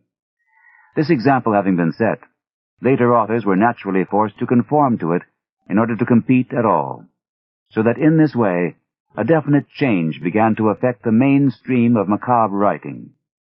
Poe, too, set a fashion in consummate craftsmanship, and although today some of his own work seems slightly melodramatic and unsophisticated, we can constantly trace his influence in such things as the maintenance of a single mood and achievement of a single impression in a tale, and the rigorous paring down of incidents to such as have a direct bearing on the plot and will figure prominently in the climax. Truly may it be said that Poe invented the short story in its present form. His elevation of disease, perversity, and decay to the level of artistically expressible themes was likewise infinitely far-reaching in effect, for avidly seized, sponsored, and intensified by his eminent French admirer, Charles-Pierre Baudelaire, it became the nucleus of the principal aesthetic movements in France, thus making Poe, in a sense, the father of the decadents and the symbolists. Poet and critic by nature and supreme attainment, logician and philosopher by taste and mannerism, Poe was by no means immune from defects and affectations. His pretense to profound and obscure scholarship, his blundering ventures in stilted and labored pseudo-humor, and his often vitriolic outbursts of critical prejudice must all be recognized and forgiven. Beyond and above them, and dwarfing them to insignificance, was a master's vision of the terror that stalks about and within us, and the worm that writhes and slavers in the hideously close abyss. Penetrating to every festering horror in the gaily painted mockery called existence, and in the solemn masquerade called human thought and feeling, that vision had power to project itself in blackly magical crystallizations and transmutations, till there bloomed in the sterile America of the 30s and 40s such a moon-nourished garden of gorgeous poison fungi as not even the nether slope of Saturn might boast. Verses and tales alike sustain the burthen of cosmic panic. The raven whose noisome beak pierces the heart, the ghouls that toll iron bells in pestilential steeples, the vault of Ulalume in the black October night, the shocking spires and domes under the sea, the wild, weird climb that lieth sublime out of space, out of time. All these things and more leer at us amidst maniacal rattlings in the seething nightmare of the poetry. And in the prose there yawn open for us the very jaws of the pit, inconceivable abnormalities slyly hinted into a horrible half-knowledge by words whose innocence we scarcely doubt, till the cracked tension of the speaker's hollow voice bids us fear their nameless implications. Demoniac patterns and presences slumbering noxiously till waked for one fulbic instant into a shrieking revelation that cackles itself to sudden madness or explodes in memorable and cataclysmic echoes. A witch's Sabbath of horror, flinging off decorous robes, is flashed before us, a sight the more monstrous because of the scientific skill with which every particular is marshaled and brought into an easy, apparent relation to the known gruesomeness of material life. Poe's tales, of course, fall into several classes, some of which contain a purer essence of spiritual horror than others.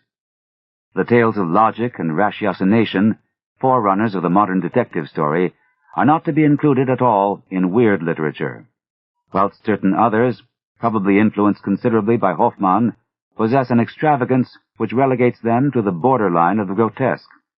Still a third group deal with abnormal psychology and monomania in such a way as to express terror, but not weirdness.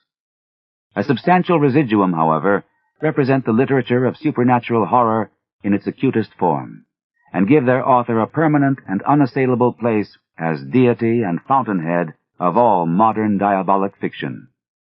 Who can forget the terrible swollen ship poised on the billow chasm's edge in Manuscript Found in a Bottle? The dark intimations of her unhallowed age and monstrous growth, her sinister crew of unseeing greybeards, and her frightful southward rush under full sail through the ice of the Antarctic night, sucked onward by some resistless devil current toward a vortex of eldritch enlightenment which must end in destruction.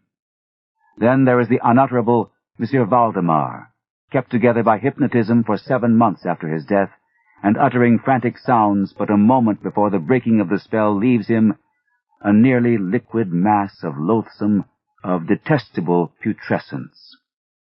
In the narrative of A. Gordon Pym, the voyagers reach first a strange south polar land of murderous savages, where nothing is white, and where vast rocky ravines have the form of titanic Egyptian letters spelling terrible primal arcana of earth. And thereafter, a still more mysterious realm where everything is white, and where shrouded giants and snowy-plumed birds guard a cryptic cataract of mist which empties from immeasurable celestial heights into a torrid, milky sea.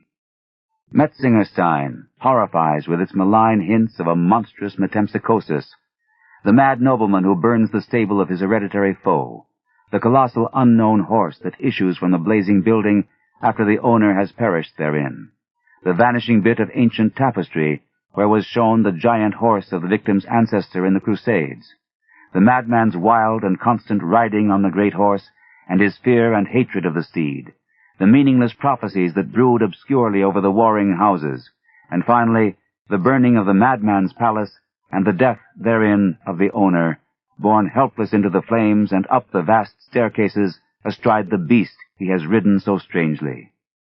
Afterward, the rising smoke of the ruins takes the form of a gigantic horse. The man of the crowd, telling of one who roams day and night to mingle with streams of people as if afraid to be alone, has quieter effects, but implies nothing less of cosmic fear. Poe's mind was never far from terror and decay, and we see in every tale, poem, and philosophical dialogue a tense eagerness to fathom unplumbed wells of night, to pierce the veil of death, and to reign in fancy as lord of the frightful mysteries of time and space.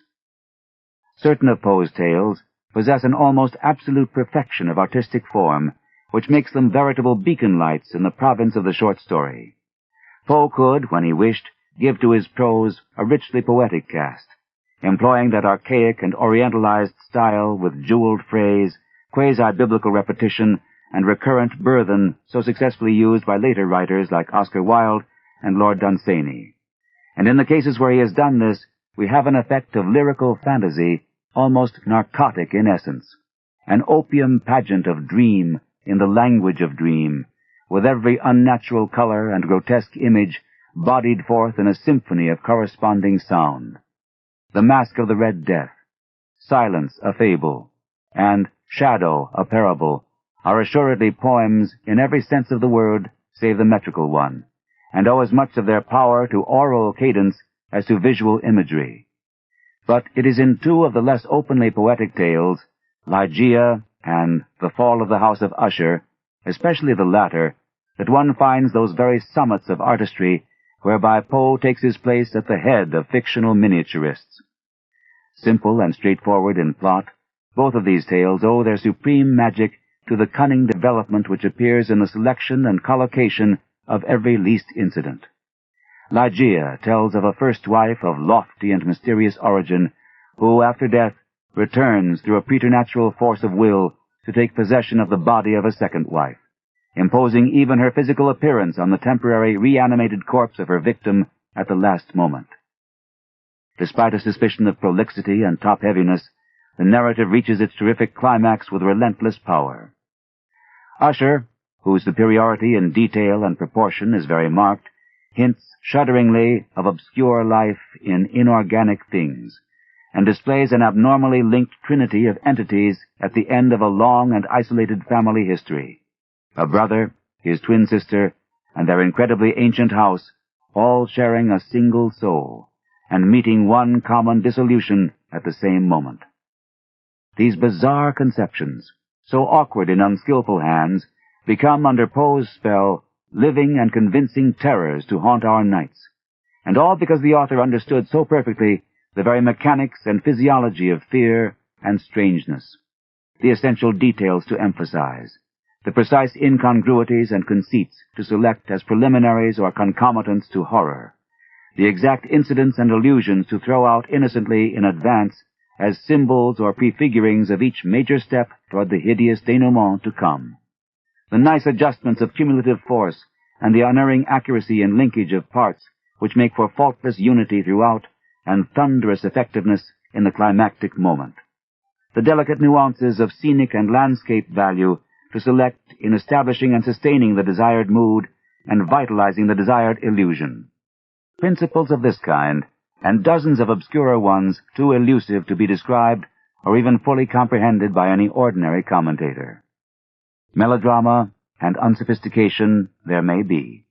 We are told of one fastidious Frenchman who could not bear to read Poe except in Baudelaire's urbane and Gallically modulated translation.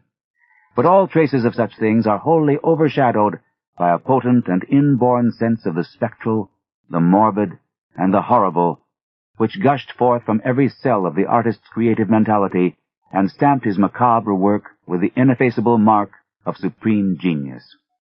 Poe's weird tales are alive in a manner that few others can ever hope to be.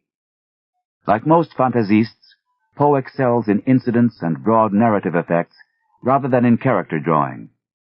His typical protagonist is generally a dark, handsome, proud, melancholy, intellectual, highly sensitive, capricious, introspective, isolated, and sometimes slightly mad gentleman of ancient family and opulent circumstances, usually deeply learned in strange lore and darkly ambitious of penetrating to forbidden secrets of the universe.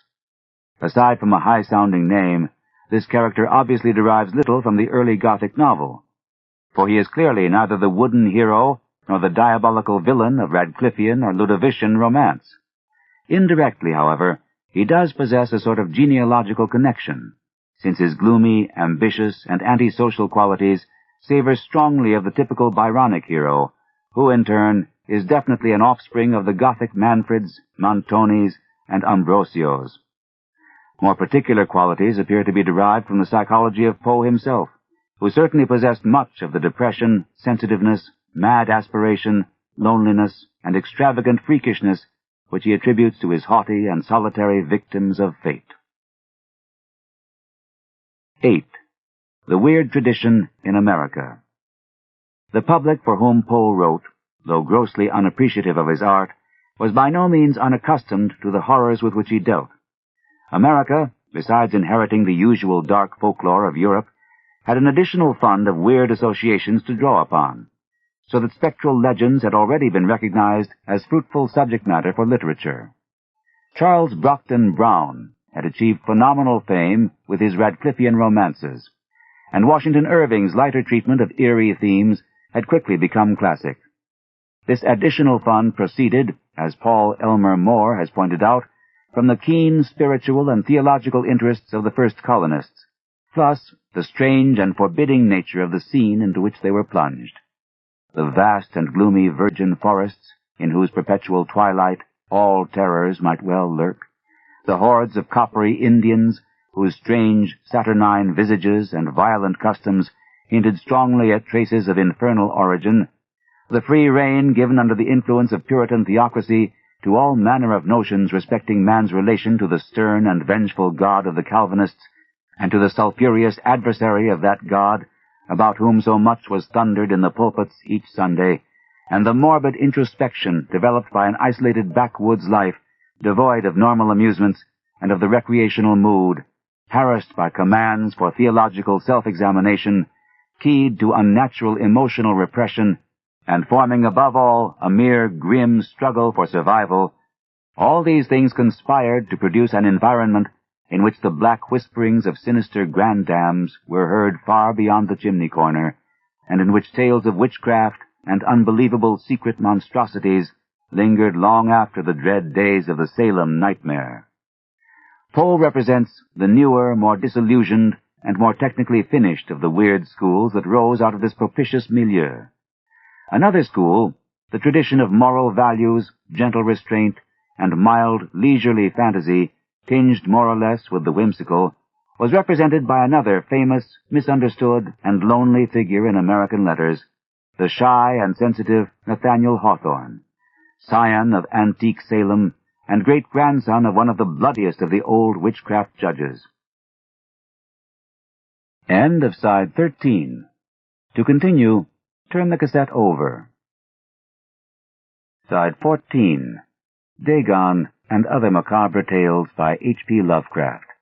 Continuing with Supernatural Horror and Literature on page 401. In Hawthorne, we have none of the violence, the daring, the high coloring, the intense dramatic sense, the cosmic malignity, and the undivided and impersonal artistry of Poe. Here, instead, is a gentle soul cramped by the Puritanism of early New England, shadowed and wistful, and grieved at an unmoral universe which everywhere transcends the conventional patterns thought by our forefathers to represent divine and immutable law. Evil, a very real force to Hawthorne, appears on every hand as a lurking and conquering adversary, and the visible world becomes in his fancy a theater of infinite tragedy and woe, with unseen, half-existent influences hovering over it and through it, battling for supremacy and molding the destinies of the hapless mortals who form its vain and self-deluded population. The heritage of American weirdness was his to a most intense degree, and he saw a dismal throng of vague specters behind the common phenomena of life. But he was not disinterested enough to value impressions, sensations, and beauties of narration for their own sake. He must needs weave his fantasy into some quietly melancholy fabric of didactic or allegorical cast, in which his meekly resigned cynicism may display with naive moral appraisal the perfidy of a human race which he cannot cease to cherish and mourn, despite his insight into its hypocrisy. Supernatural horror, then, is never a primary object with Hawthorne, though its impulses were so deeply woven into his personality that he cannot help suggesting it with the force of genius when he calls upon the unreal world to illustrate the pensive sermon he wishes to preach. Hawthorne's intimations of the weird, always gentle, elusive, and restrained, may be traced throughout his work. The mood that produced them found one delightful vent in the Teutonized retelling of classic myths for children contained in A Wonder Book and Tanglewood Tales, and at other times exercised itself in casting a certain strangeness and intangible witchery or malevolence over events not meant to be actually supernatural, as in the macabre posthumous novel Dr. Grimshaw's Secret, which invests with a peculiar sort of repulsion a house existing to this day in Salem, and abutting on the ancient Charter Street burying ground. In The Marble Faun, whose design was sketched out in an Italian villa reputed to be haunted, a tremendous background of genuine fantasy and mystery palpitates just beyond the common reader's sight, and glimpses of fabulous blood in mortal veins are hinted at during the course of a romance which cannot help being interesting despite the persistent incubus of moral allegory, anti-popery propaganda, and a Puritan prudery which has caused the late D.H. Lawrence to express a longing to treat the author in a highly undignified manner. Septimius Felton, a posthumous novel whose idea was to have been elaborated and incorporated into the unfinished Dolliver romance, touches on the elixir of life in a more or less capable fashion, whilst the notes for a never-written tale to be called The Ancestral Footstep show what Hawthorne would have done with an intensive treatment of an old English superstition, that of an ancient and accursed line whose members left footprints of blood as they walked, which appears incidentally in both Septimius Felton and Dr. Grimshaw's Secret. Many of Hawthorne's shorter tales exhibit weirdness, either of atmosphere or of incident, to a remarkable degree. Edward Randolph's portrait, in Legends of the Province House, has its diabolic moments. The Minister's Black Veil, founded on an actual incident, and The Ambitious Guest imply much more than they state, whilst Ethan Brand, a fragment of a longer work never completed, rises to genuine heights of cosmic fear with its vignette of the wild hill country and the blazing, desolate lime kilns, and its delineation of the Byronic, unpardonable sinner, whose troubled life ends with a peal of fearful laughter in the night as he seeks rest amidst the flames of the furnace. Some of Hawthorne's notes tell of weird tales he would have written had he lived longer, an especially vivid plot being that concerning a baffling stranger who appeared now and then in public assemblies, and who was at last followed and found to come and go from a very ancient grave. But foremost as a finished artistic unit among all our author's weird material is the famous and exquisitely wrought novel, The House of the Seven Gables, in which the relentless working out of an ancestral curse is developed with astonishing power against the sinister background of a very ancient Salem house, one of those peaked Gothic affairs which formed the first regular building up of our New England coast towns, but which gave way after the 17th century to the more familiar gambrel-roofed or classic Georgian types now known as colonial. Of these old gabled Gothic houses, scarcely a dozen are to be seen today in their original condition throughout the United States, but one well known to Hawthorne still stands in Turner Street, Salem, and is pointed out with doubtful authority as the scene and inspiration of the romance.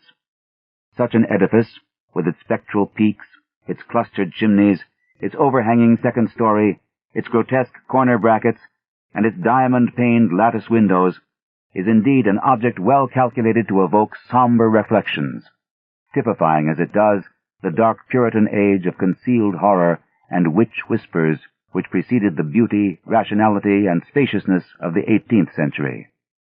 Hawthorne saw many in his youth, and knew the black tales connected with some of them. He heard too many rumors of a curse upon his own line, as the result of his great-grandfather's severity as a witchcraft judge in 1692. From this setting came the immortal tale, New England's greatest contribution to weird literature, and we can feel in an instant the authenticity of the atmosphere presented to us. Stealthy horror and disease lurk within the weather-blackened, moss-crusted, and elm-shadowed walls of the archaic dwelling so vividly displayed, and we grasp the brooding malignity of the place when we read that its builder, old Colonel Pynchon, snatched the land with peculiar ruthlessness from its original settler, Matthew Mall, whom he condemned to the gallows as a wizard in the year of the panic. Mall died cursing old Pynchon. God will give him blood to drink, and the waters of the old well on the seized land turned bitter.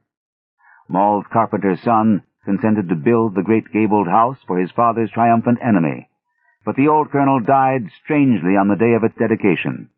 Then followed generations of odd vicissitudes, with queer whispers about the dark powers of the Mauls, and peculiar and sometimes terrible ends befalling the Pynchons. The overshadowing malevolence of the ancient house, almost as alive as Poe's House of Usher, though in a subtler way, pervades the tale as a recurrent motif pervades an operatic tragedy. And when the main story is reached, we behold the modern Pynchons in a pitiable state of decay. Poor old Hepzibah, the eccentric reduced gentlewoman, childlike, unfortunate Clifford, just released from undeserved imprisonment, sly and treacherous Judge Pynchon, who is the old colonel all over again, all these figures are tremendous symbols, and are well matched by the stunted vegetation and anemic fowls in the garden. It was almost a pity to supply a fairly happy ending with a union of sprightly Phoebe, cousin and last scion of the Pynchons, to the prepossessing young man who turns out to be the last of the Mauls. This union presumably ends the curse. Hawthorne avoids all violence of diction or movement, and keeps his implications of terror well in the background.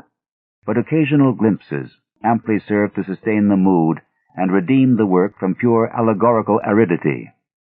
Incidents like the bewitching of Alice Pynchon in the early 18th century, and the spectral music of her harpsichord which precedes a death in the family, the latter a variant of an immemorial type of Aryan myth, link the action directly with the supernatural, whilst the dead, nocturnal vigil of old Judge Pynchon in the ancient parlor, with his frightfully ticking watch, is stark horror of the most poignant and genuine sort.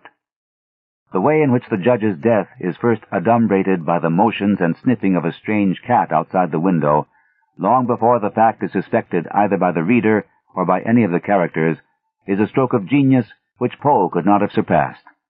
Later, the strange cat watches intently outside that same window in the night and on the next day for something.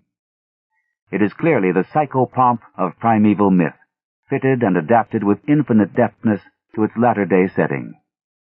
But Hawthorne left no well-defined literary posterity.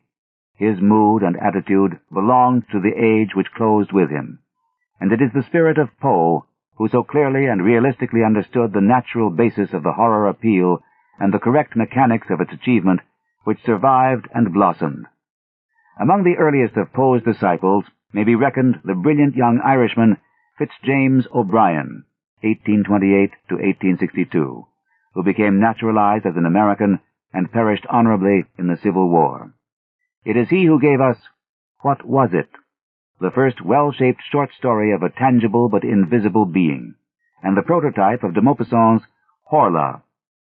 He also who created the inimitable Diamond Lens, in which a young microscopist falls in love with a maiden of an infinitesimal world which he has discovered in a drop of water.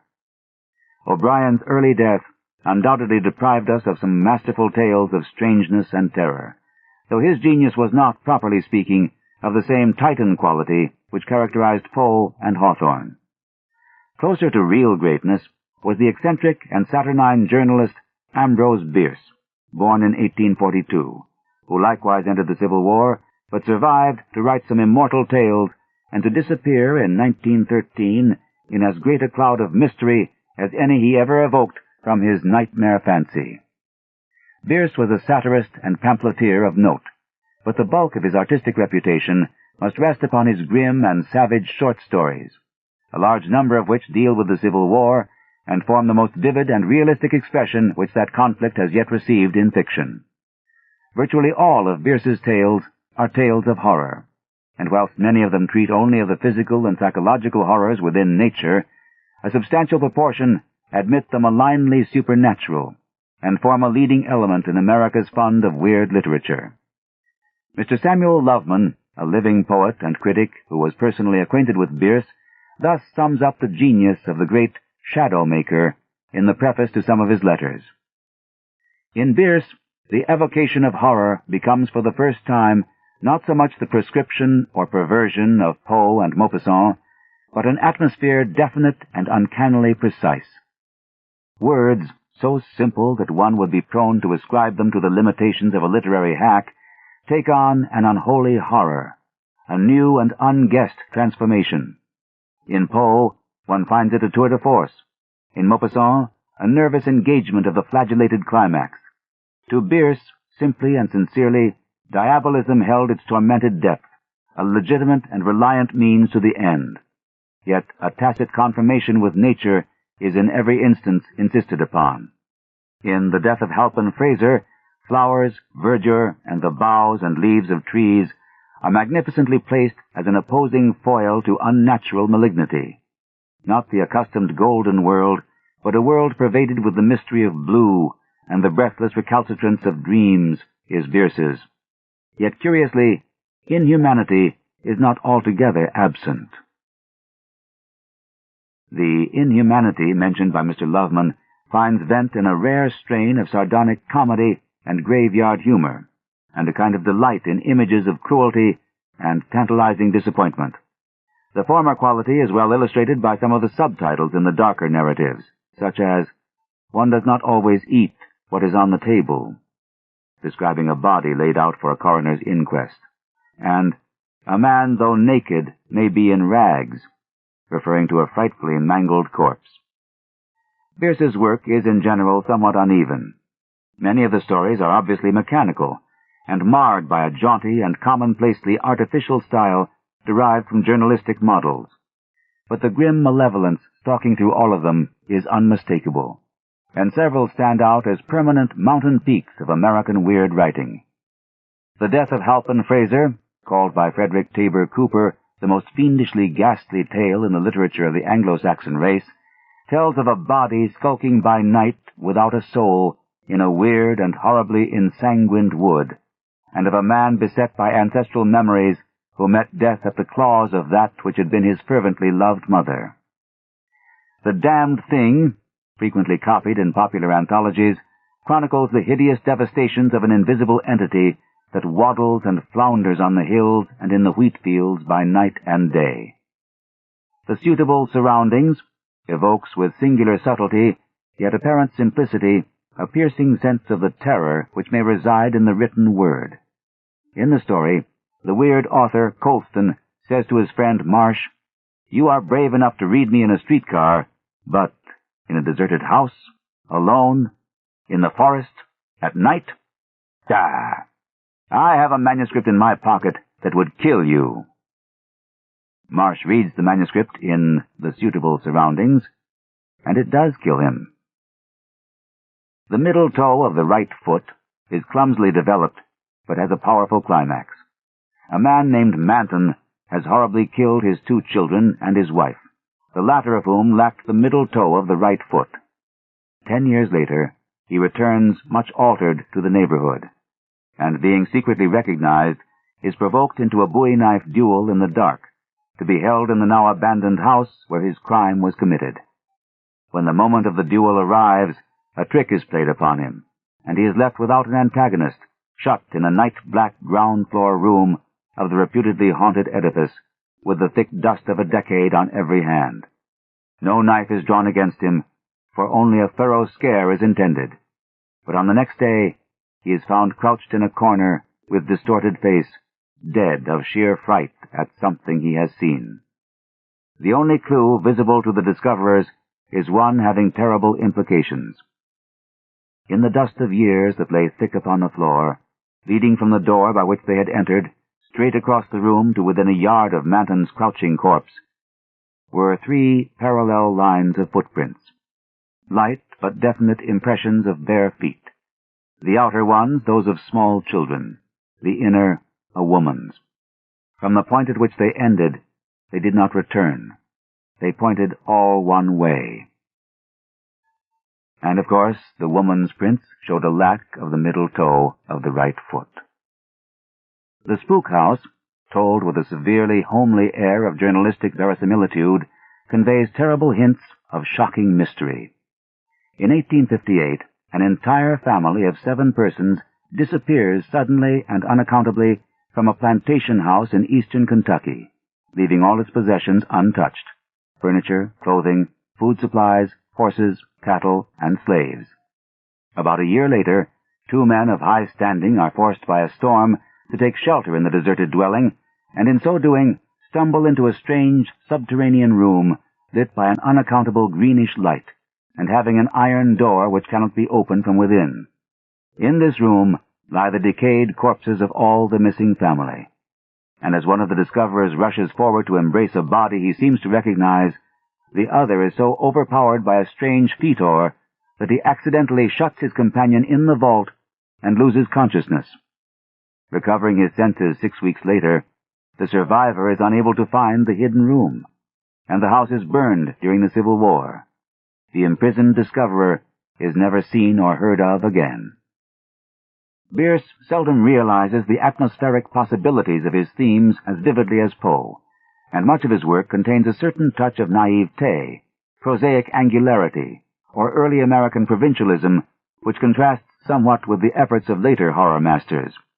Nevertheless, the genuineness and artistry of his dark intonations are always unmistakable, so that his greatness is in no danger of eclipse. As arranged in his definitively collected works, Bierce's weird tales occur mainly in 2 volumes, Can Such Things Be? And In the Midst of Life. The former, indeed, is almost wholly given over to the supernatural. Much of the best in American horror literature has come from pens not mainly devoted to that medium. Oliver Wendell Holmes's historic Elsie Venner suggests with admirable restraint an unnatural Ophidian element in a young woman prenatally influenced, and sustains the atmosphere with finely discriminating landscape touches. In The Turn of the Screw, Henry James triumphs over his inevitable pomposity and prolixity sufficiently well to create a truly potent air of sinister menace, depicting the hideous influence of 2 dead and evil servants, Peter Quint and the governess Miss Jessel, over a small boy and girl who had been under their care. James is perhaps too diffuse, too unctuously urbane, and too much addicted to subtleties of speech to realize fully all the wild and devastating horror in his situations. But for all that, there is a rare and mounting tide of fright, culminating in the death of the little boy, which gives the novelette a permanent place in its special class. F. Marion Crawford produced several weird tales of varying quality, now collected in a volume entitled Wandering Ghosts. For the Blood is the Life touches powerfully on a case of moon-cursed vampirism near an ancient tower on the rocks of the lonely South Italian seacoast. The Dead Smile treats of family horrors in an old house and an ancestral vault in Ireland, and introduces the banshee with considerable force. The Upper Berth, however, is Crawford's weird masterpiece, and is one of the most tremendous horror stories in all literature. In this tale of a suicide-haunted stateroom, such things as the spectral saltwater dampness, the strangely open porthole, and the nightmare struggle with the nameless object are handled with incomparable dexterity. Very genuine, though not without the typical mannered extravagance of the 1890s, is the strain of horror in the early work of Robert W. Chambers, since renowned for products of a very different quality. The King in Yellow, a series of vaguely connected short stories having as a background a monstrous and suppressed book whose perusal brings fright, madness, and spectral tragedy, really achieves notable heights of cosmic fear in spite of uneven interest and a somewhat trivial and affected cultivation of the Gallic studio atmosphere made popular by Du Maurier's Trilby. The most powerful of its tales, perhaps, is The Yellow Sign, in which is introduced a silent and terrible churchyard watchman with a face like a puffy grave worm's. A boy, describing a tussle he has had with this creature, shivers and sickens as he relates a certain detail.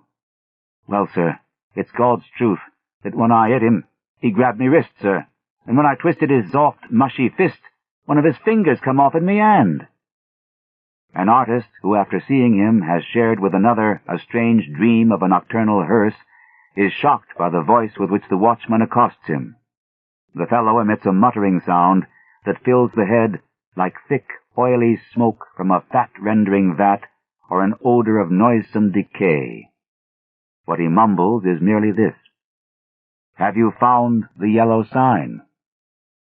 A weirdly hieroglyphed onyx talisman, picked up in the street by the sharer of his dream, is shortly given the artist, and after stumbling queerly upon the hellish and forbidden book of horrors, the two learn, among other hideous things which no sane mortal should know, that this talisman is indeed the nameless yellow sign handed down from the accursed cult of Hastur, from primordial Carcosa, whereof the volume treats, and some nightmare memory of which seems to lurk latent and ominous at the back of all men's minds.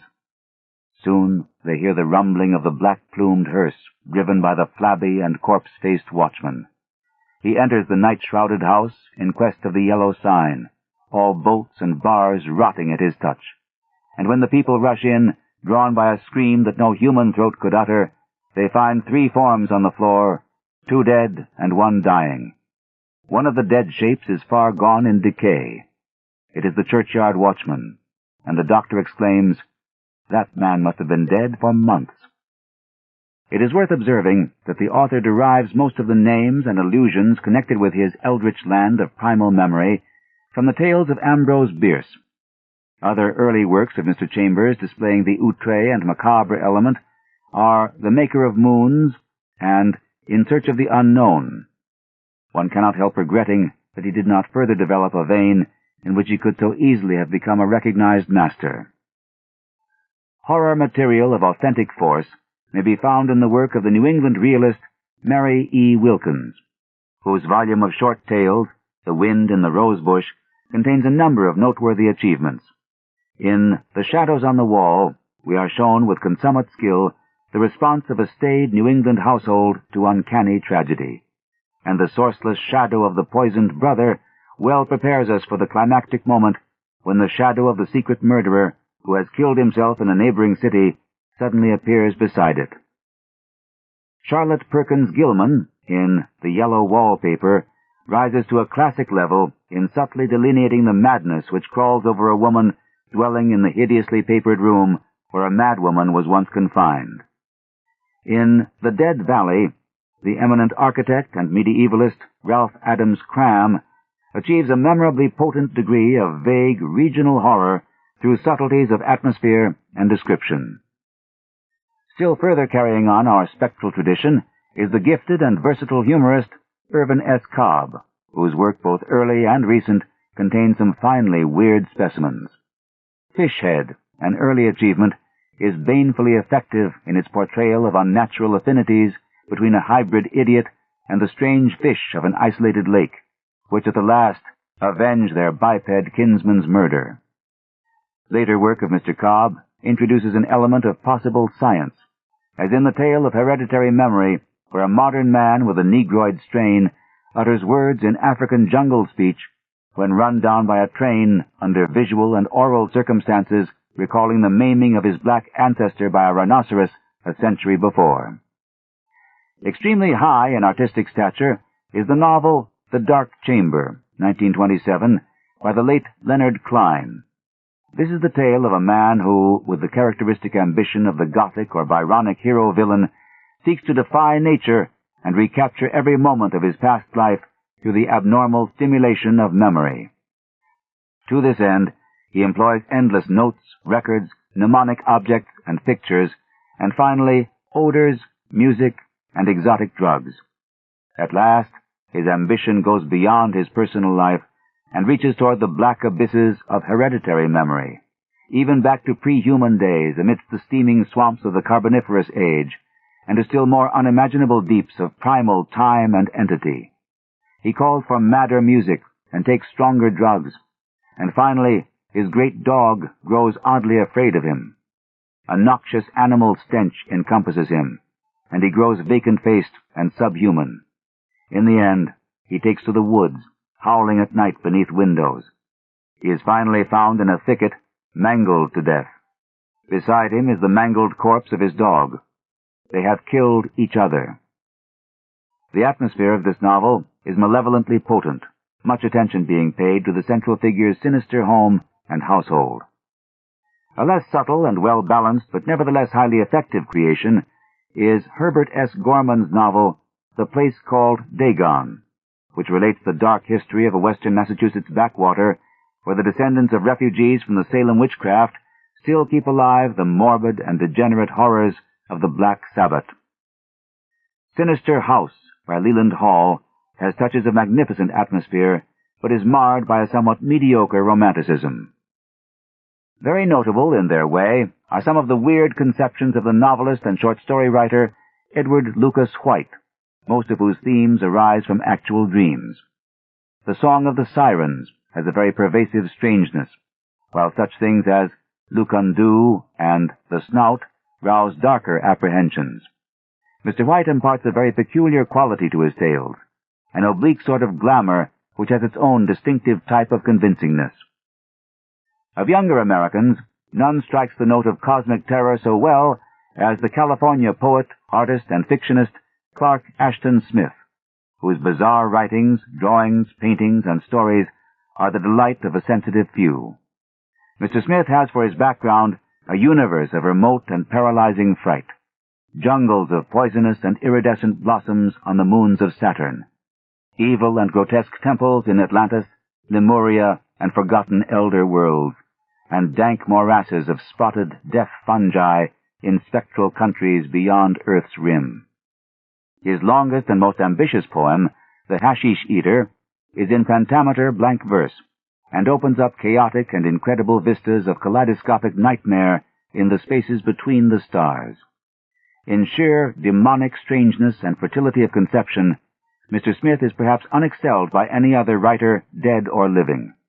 Who else has seen such gorgeous, luxuriant, and feverishly distorted visions of infinite spheres and multiple dimensions, and lived to tell the tale? His short stories deal powerfully with other galaxies, worlds, and dimensions, as well as with strange regions and eons on the Earth. He tells of primal Hyperborea and its black amorphous god, Tsathoggua, of the lost continent, Zothique, and of the fabulous vampire-cursed land of Avroigne in medieval France. Some of Mr. Smith's best work can be found in the brochure entitled The Double Shadow and Other Fantasies, 1933. 9. The Weird Tradition in the British Isles. Recent British literature, besides including the 3 or 4 greatest fantasistes of the present age, has been gratifyingly fertile in the element of the weird.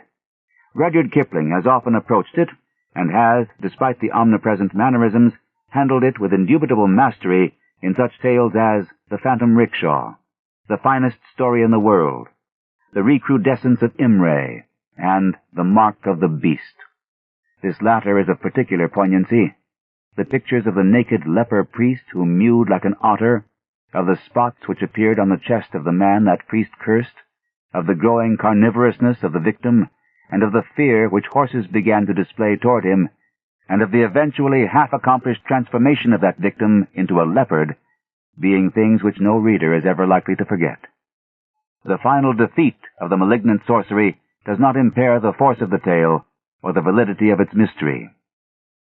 Lafcadio Hearn, strange, wandering, and exotic, departs still farther from the realm of the real, and with the supreme artistry of a sensitive poet, weaves fantasies impossible to an author of the solid roast beef type. His Fantastics, written in America, contains some of the most impressive ghoulishness in all literature, whilst his Kwaidan, written in Japan, crystallizes with matchless skill and delicacy the eerie lore and whispered legends of that richly colorful nation. Still more of Hearn's weird wizardry of language is shown in some of his translations from the French, especially from Gautier and Flaubert. His version of the latter's Temptation of St. Anthony is a classic of fevered and riotous imagery clad in the magic of singing words. Oscar Wilde may likewise be given a place amongst weird writers, both for certain of his exquisite fairy tales and for his vivid Picture of Dorian Gray, in which a marvelous portrait for years assumes the duty of aging and coarsening instead of its original, who meanwhile plunges into every excess of vice and crime without the outward loss of youth, beauty, and freshness. There is a sudden and potent climax when Dorian Gray, at last become a murderer, seeks to destroy the painting whose changes testify to his moral degeneracy. He stabs it with a knife, and a hideous cry and crash are heard. But when the servants enter, they find it in all its pristine loveliness. Lying on the floor was a dead man in evening dress, with a knife in his heart. He was withered, wrinkled, and loathsome of visage.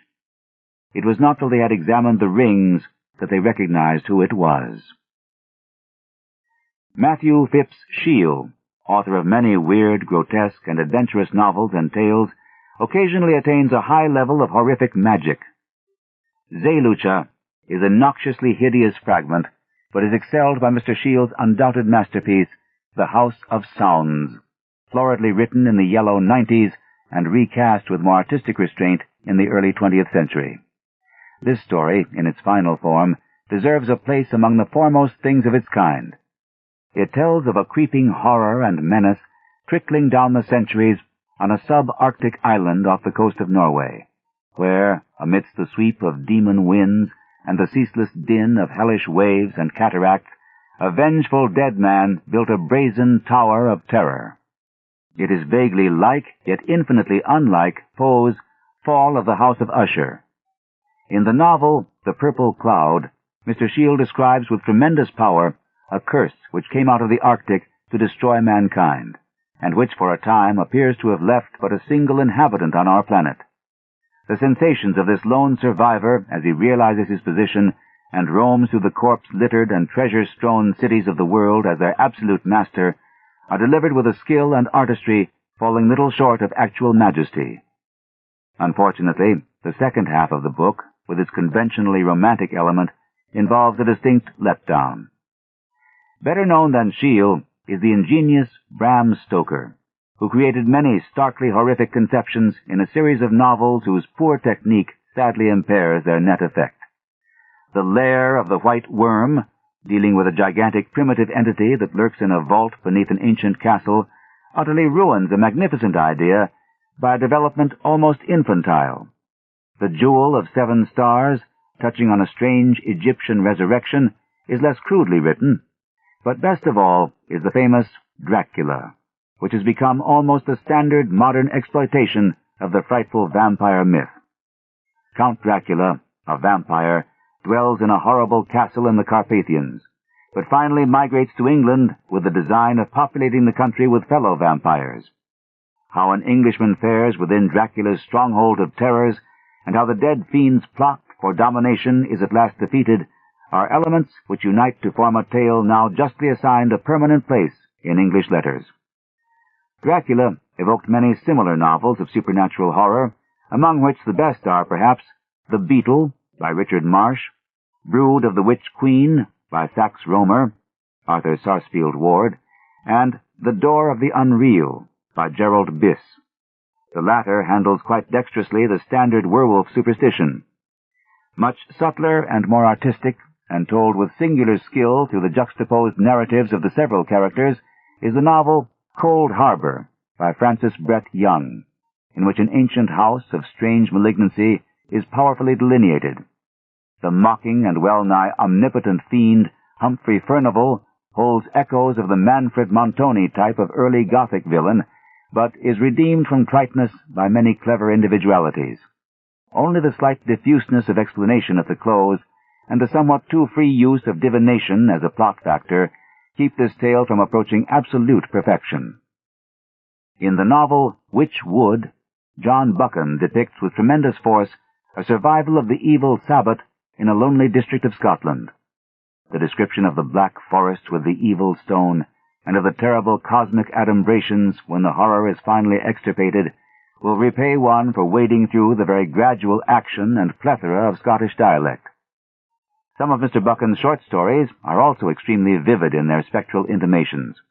The Green Wildebeest, a tale of African witchcraft, The Wind in the Portico, with its awakening of dead Britanno-Roman horrors, and School Scary, with its touches of subarctic fright, being especially remarkable. Clements Houseman, in the brief novelette The Werewolf, attains a high degree of gruesome tension and achieves to some extent the atmosphere of authentic folklore. In The Elixir of Life, Arthur Ransom attains some darkly excellent effects despite a general naivete of plot, while H.B. Drake's The Shadowy Thing summons up strange and terrible vistas. George MacDonald's Lilith has a compelling bizarrerie all its own, the first and simpler of the two versions being perhaps the more effective. Deserving of distinguished notice as a forceful craftsman to whom an unseen mystic world is ever a close and vital reality is the poet Walter de la Mare, whose haunting verse and exquisite prose alike bear consistent traces of a strange vision reaching deeply into veiled spheres of beauty and terrible and forbidden dimensions of being. In the novel The Return, we see the soul of a dead man reach out of its grave of 2 centuries and fasten itself upon the flesh of the living, so that even the face of the victim becomes that which had long ago returned to dust. Of the shorter tales, of which several volumes exist, many are unforgettable for their command of fear's and sorcery's darkest ramifications, notably Seaton's Aunt, in which there lowers a noxious background of malignant vampirism, The Tree, which tells of a frightful vegetable growth in the yard of a starving artist, Out of the Deep, wherein we are given leave to imagine what thing answered the summons of a dying wastrel in a dark lonely house when he pulled a long-feared bell cord in the attic chamber of his dread-haunted boyhood, A Recluse, which hints at what sent a chance guest flying from a house in the night, Mr. Kemp, which shows us a mad clerical hermit in quest of the human soul, dwelling in a frightful sea-cliff region beside an archaic, abandoned chapel, and All Hallows, a glimpse of demoniac forces besieging a lonely medieval church and miraculously restoring the rotting masonry. De la Mare does not make fear the sole or even the dominant element of most of his tales, being apparently more interested in the subtleties of character involved. Occasionally, he sinks to sheer whimsical fantasy of the Barry order. Still, he is among the very few to whom unreality is a vivid, living presence, and as such, he is able to put into his occasional fear studies a keen potency which only a rare master can achieve. His poem, The Listeners, restores the Gothic shudder to modern verse. The weird short story has fared well of late, an important contributor being the versatile E.F. Benson, whose The Man Who Went Too Far breathes whisperingly of a house at the edge of a dark wood, and of Pan's hoof-mark on the breast of a dead man. Mr. Benson's volume, Visible and Invisible, contains several stories of singular power, notably Negotium Perambulans, whose unfolding reveals an abnormal monster from an ancient ecclesiastical panel which performs an act of miraculous vengeance in a lonely village on the Cornish coast, and The Horror Horn, through which lopes a terrible half-human survival dwelling on unvisited alpine peaks.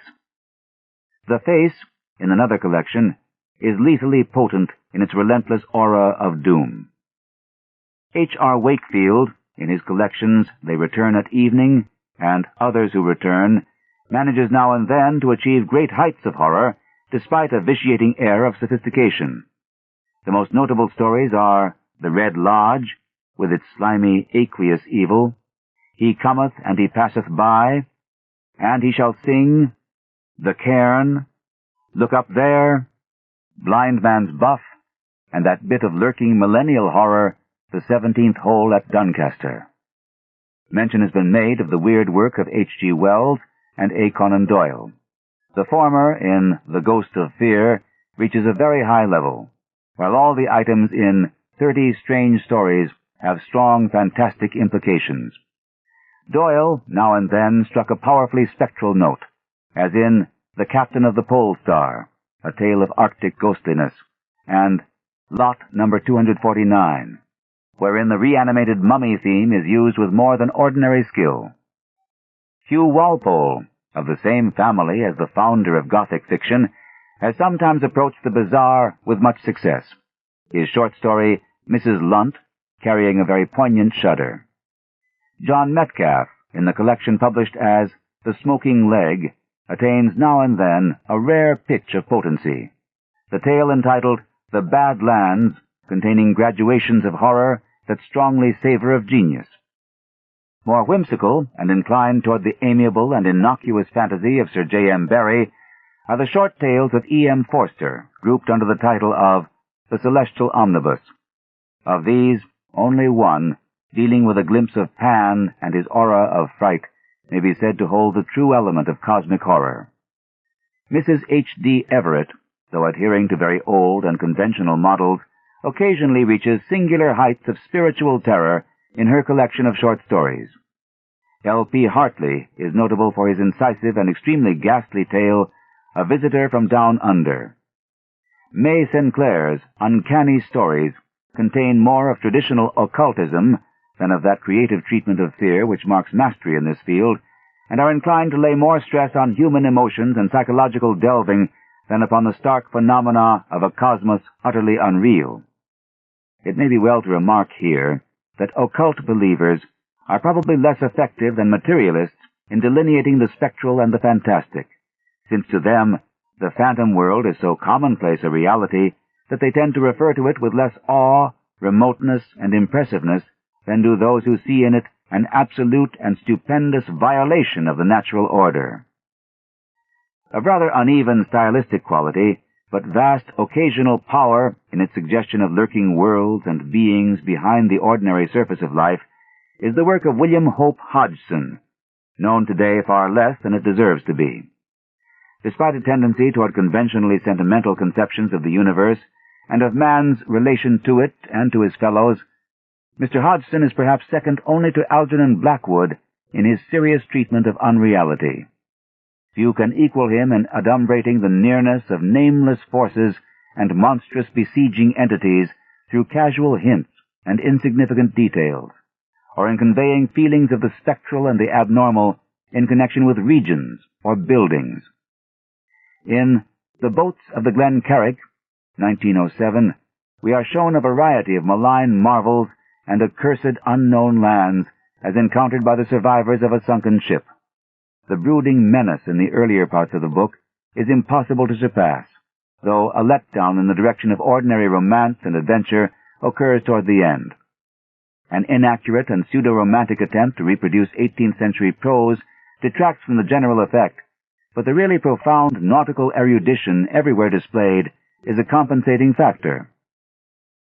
The House on the Borderland, 1908, perhaps the greatest of all Mr. Hodgson's works, tells of a lonely and evilly regarded house in Ireland which forms a focus for hideous other-world forces and sustains a siege by blasphemous hybrid anomalies from a hidden abyss below.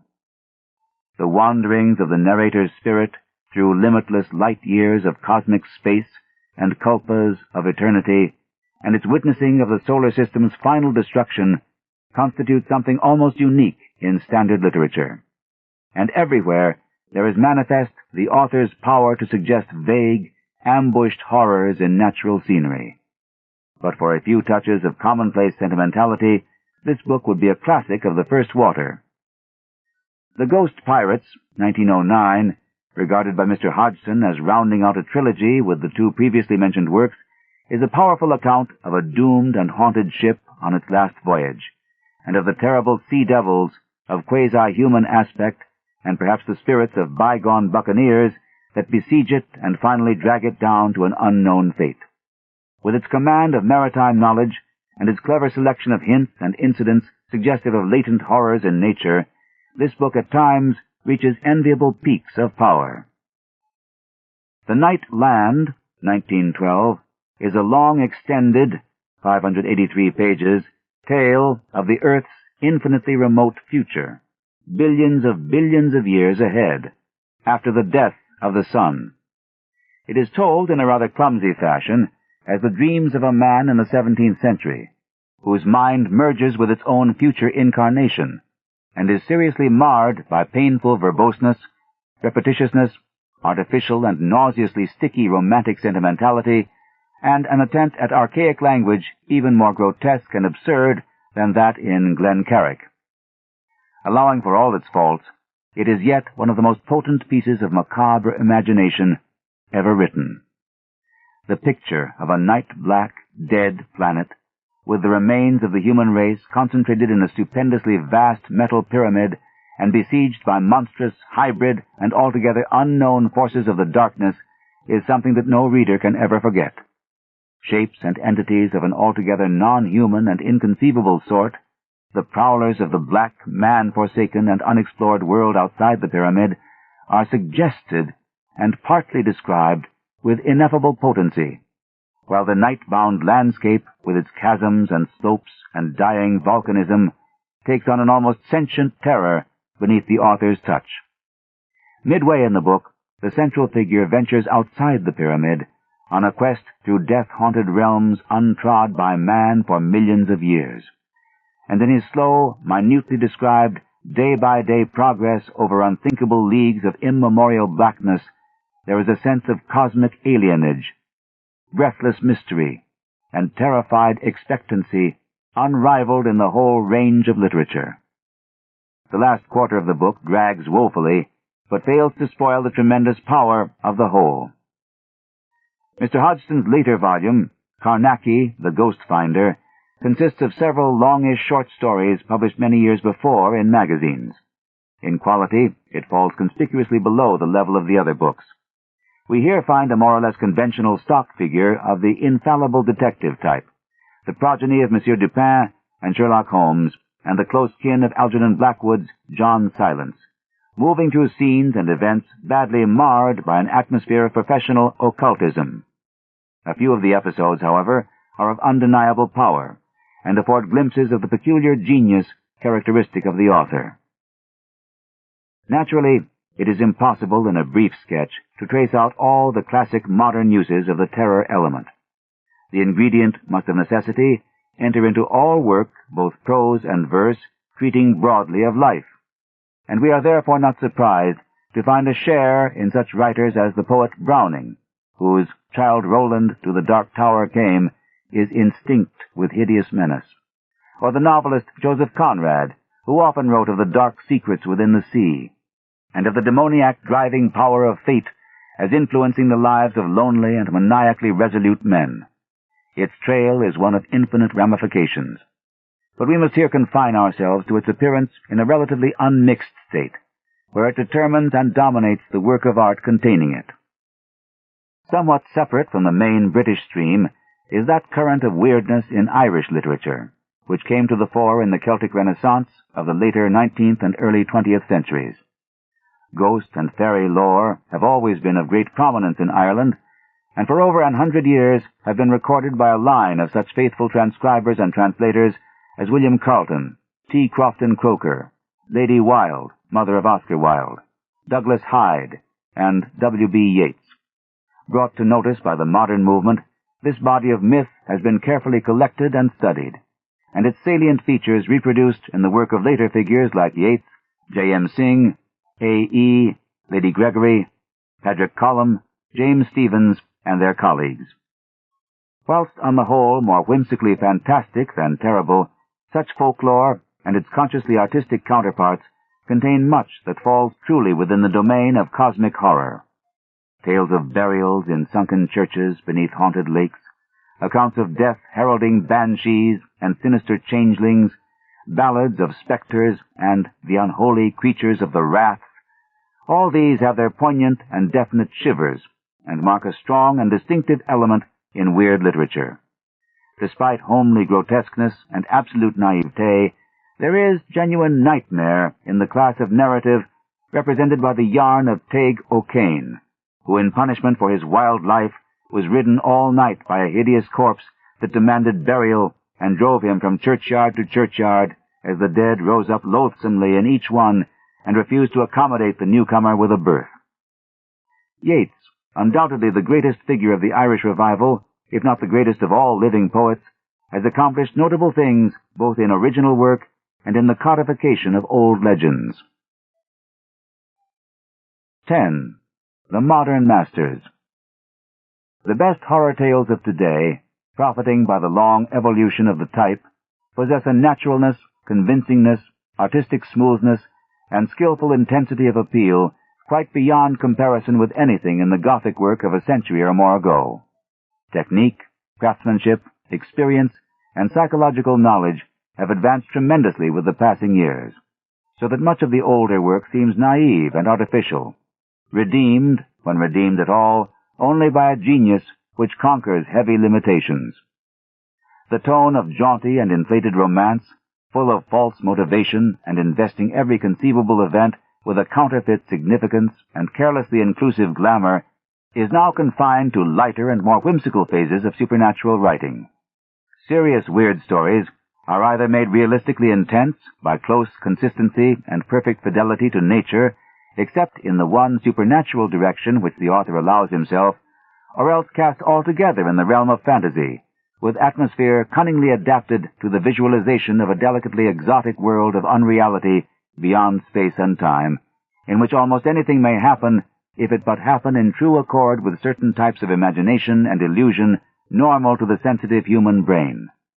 This, at least, is the dominant tendency, though of course many great contemporary writers slip occasionally into some of the flashy postures of immature romanticism, or into bits of the equally empty and absurd jargon of pseudo-scientific occultism, now at one of its periodic high tides. Of living creators of cosmic fear raised to its most artistic pitch, few, if any, can hope to equal the versatile Arthur Machen, author of some dozen tales, long and short, in which the elements of hidden horror and brooding fright attain an almost incomparable substance and realistic acuteness.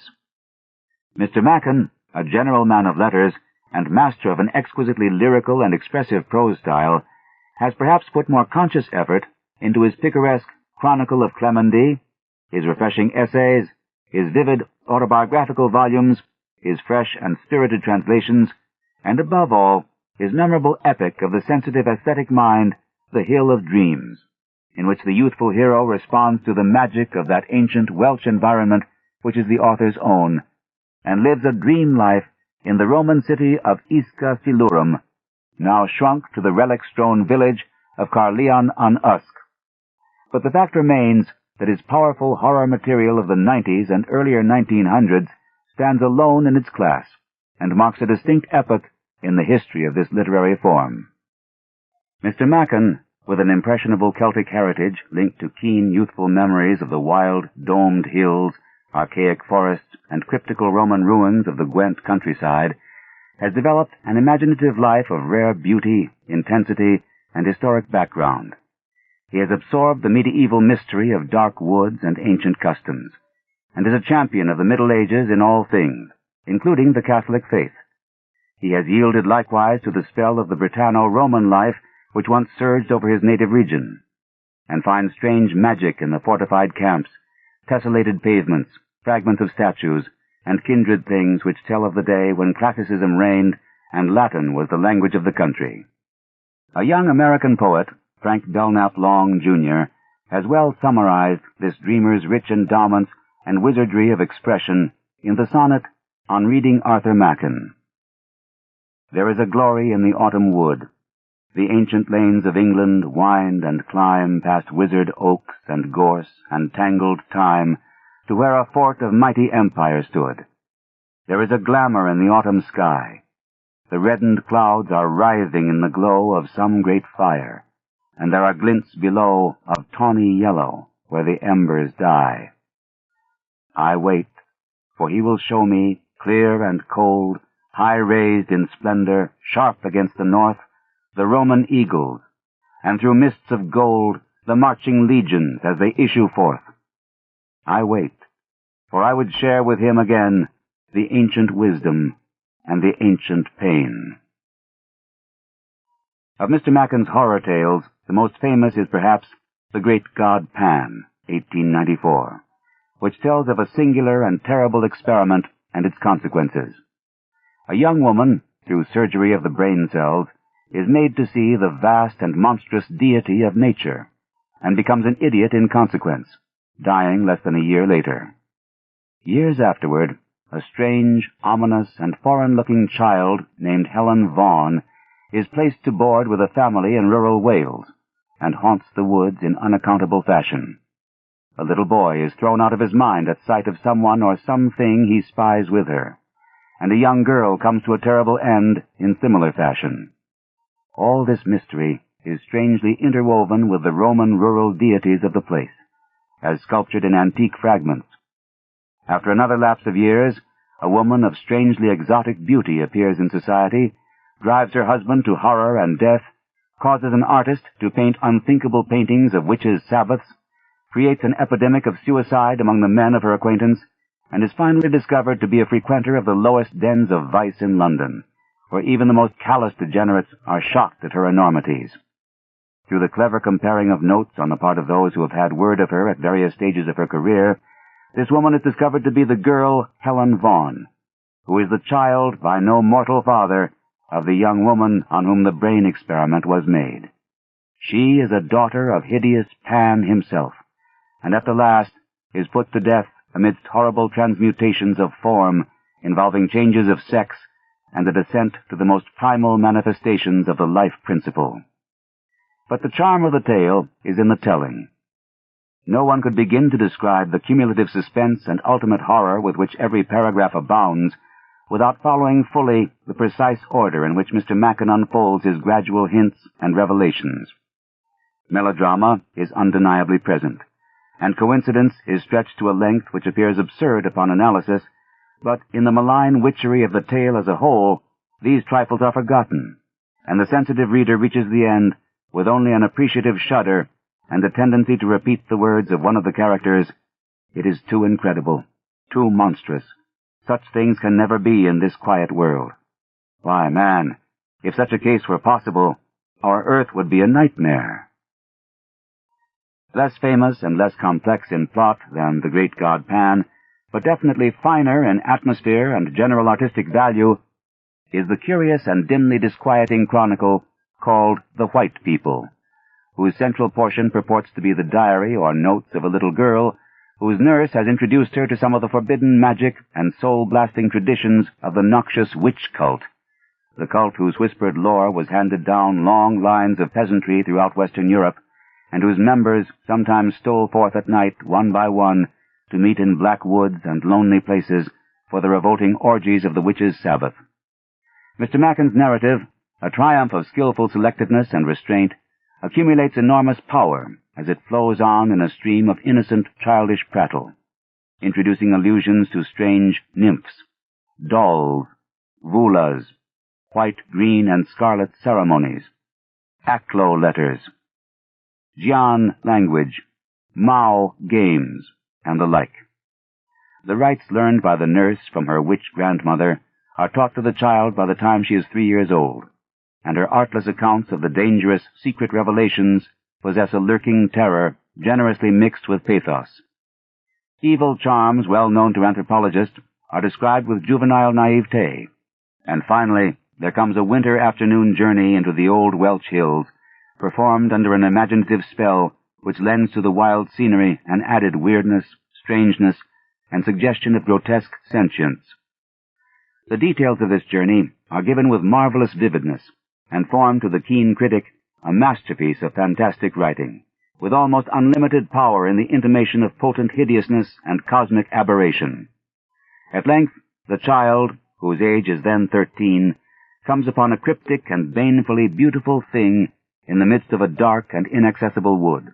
She flees in awe, but is permanently altered and repeatedly revisits the wood.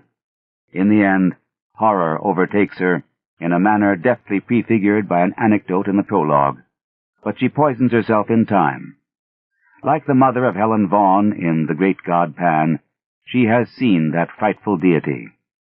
She is discovered dead in the dark wood beside the cryptic thing she found, and that thing, a whitely luminous statue of Roman workmanship about which dire medieval rumors had clustered, is affrightedly hammered into dust by the searchers. In the episodic novel of The Three Impostors, a work whose merit as a whole is somewhat marred by an imitation of the jaunty Stevenson manner, occur certain tales which perhaps represent the high water mark of Machen's skill as a terror weaver. Here we find in its most artistic form a favorite weird conception of the author's, the notion that beneath the mounds and rocks of the wild Welsh hills dwell subterraneously that squat, primitive race whose vestiges gave rise to our common folk legends of fairies, elves, and the little people, and whose acts are even now responsible for certain unexplained disappearances, and occasional substitutions of strange, dark changelings for normal infants. This theme receives its finest treatment in the episode entitled The Novel of the Black Seal, where a professor, having discovered a singular identity between certain characters scrawled on Welsh limestone rocks and those existing in a prehistoric black seal from Babylon, sets out on a course of discovery which leads him to unknown and terrible things. A queer passage in the ancient geographer Solinus, a series of mysterious disappearances in the lonely reaches of Wales, a strange idiot son born to a rural mother after a fright in which her inmost faculties were shaken, all these things suggest to the professor a hideous connection and a condition revolting to any friend and respecter of the human race. He hires the idiot boy, who jabbers strangely at times in a repulsive hissing voice, and is subject to odd epileptic seizures. Once, after such a seizure in the professor's study, by night, disquieting odors and evidences of unnatural presences are found. And soon after that, the professor leaves a bulky document and goes into the weird hills with feverish expectancy and strange terror in his heart. He never returns, but beside a fantastic stone in the wild country are found his watch, money, and ring, done up with catgut in a parchment bearing the same terrible characters as those on the black Babylonish seal and the rock in the Welsh mountains. The bulky document explains enough to bring up the most hideous vistas. Professor Gregg, from the massed evidence presented by the Welsh disappearances, the rock inscription, the accounts of ancient geographers, and the black seal, has decided that a frightful race of dark, primal beings of immemorial antiquity and wide former diffusion still dwells beneath the hills of unfrequented Wales. Further research has unriddled the message of the black seal, and proved that the idiot boy, a son of some father more terrible than mankind, is the heir of monstrous memories and possibilities. That strange night in the study, the professor invoked the awful transmutation of the hills by the aid of the black seal, and aroused in the hybrid idiot the horrors of his shocking paternity. He saw his body swell and become distended as a bladder, while the face blackened. And then the supreme effects of the invocation appeared, and Professor Gregg knew the stark frenzy of cosmic panic in its darkest form. He knew the abysmal gulfs of abnormality that he had opened, and went forth into the wild hills prepared and resigned.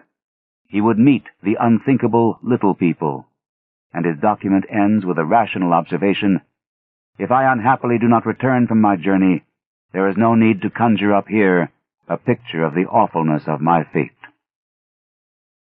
Also in The Three Impostors is The Novel of the White Powder, which approaches the absolute culmination of loathsome fright.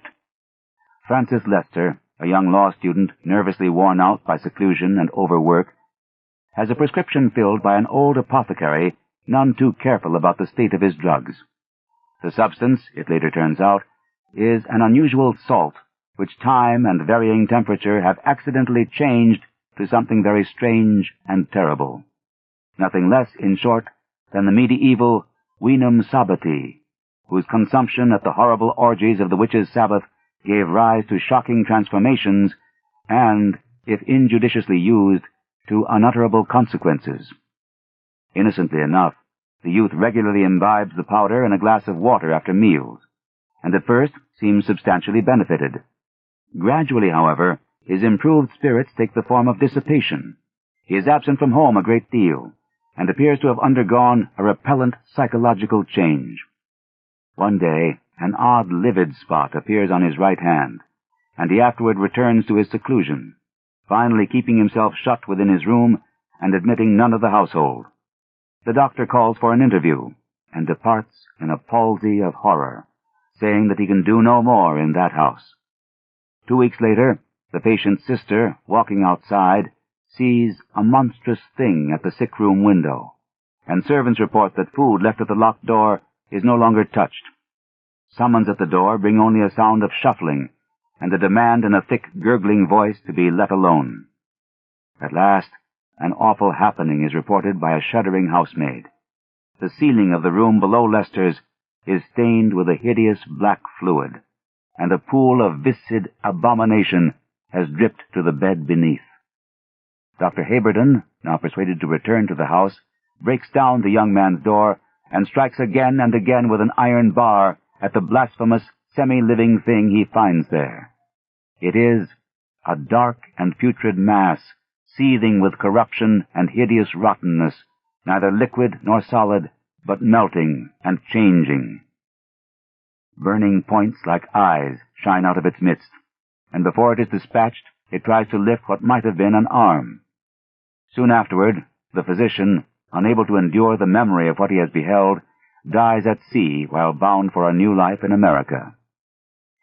Mr. Machen returns to the demoniac little people in The Red Hand and The Shining Pyramid, and in The Terror, a wartime story, he treats with very potent mystery the effect of man's modern repudiation of spirituality on the beasts of the world, which are thus led to question his supremacy and to unite for his extermination.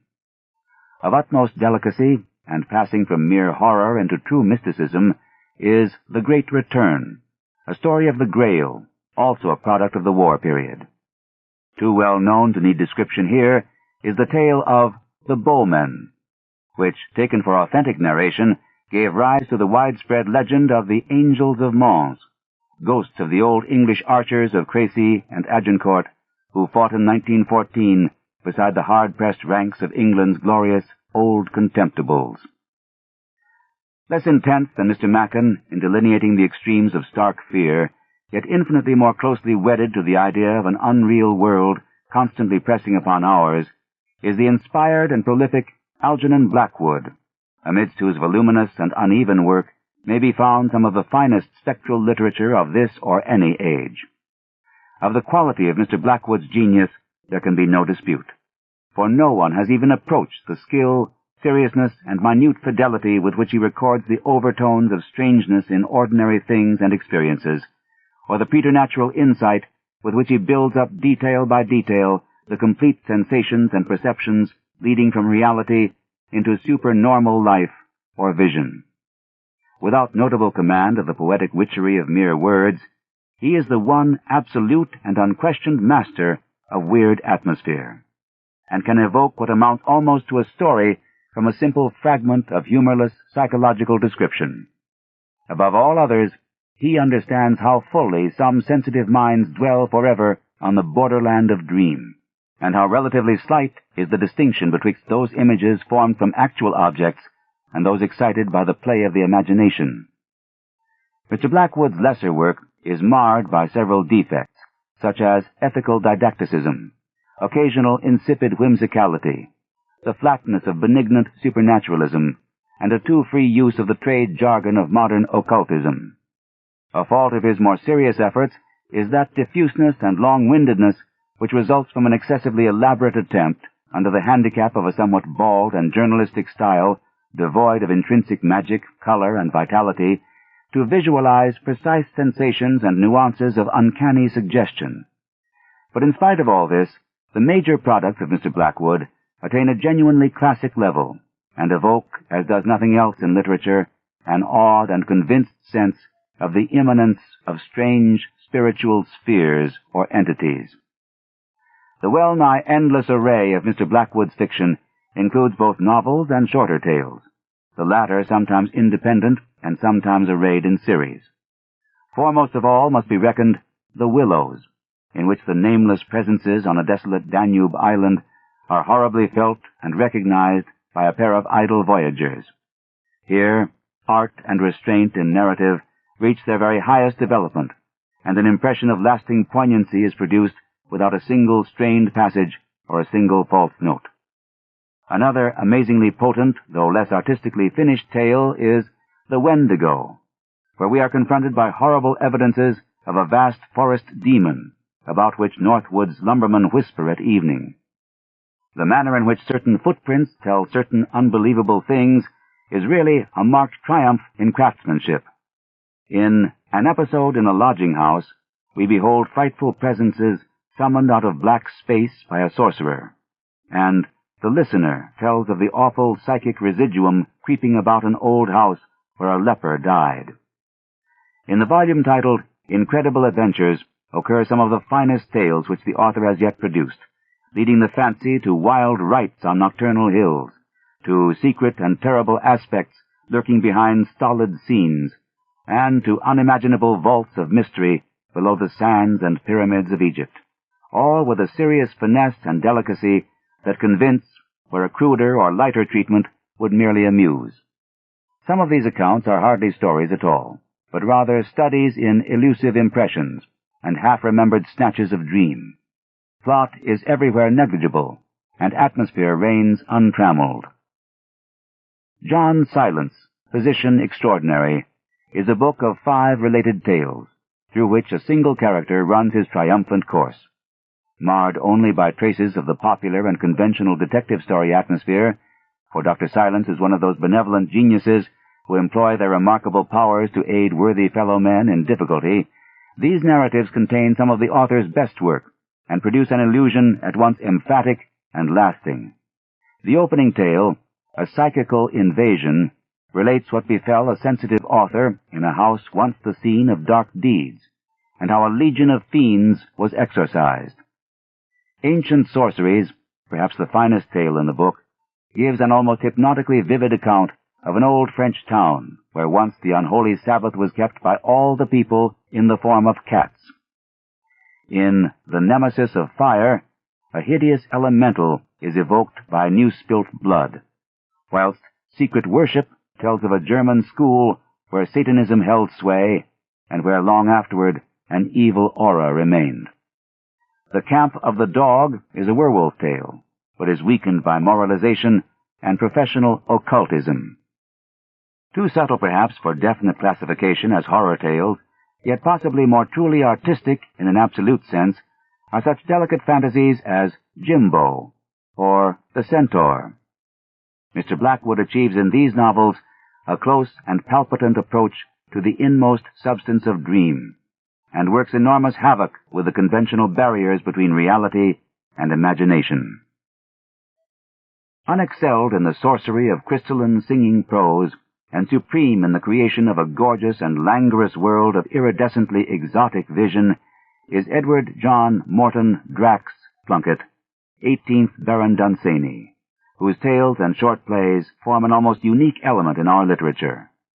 Inventor of a new mythology and weaver of surprising folklore, Lord Dunsany stands dedicated to a strange world of fantastic beauty, and pledged to eternal warfare against the coarseness and ugliness of diurnal reality. His point of view is the most truly cosmic of any held in the literature of any period.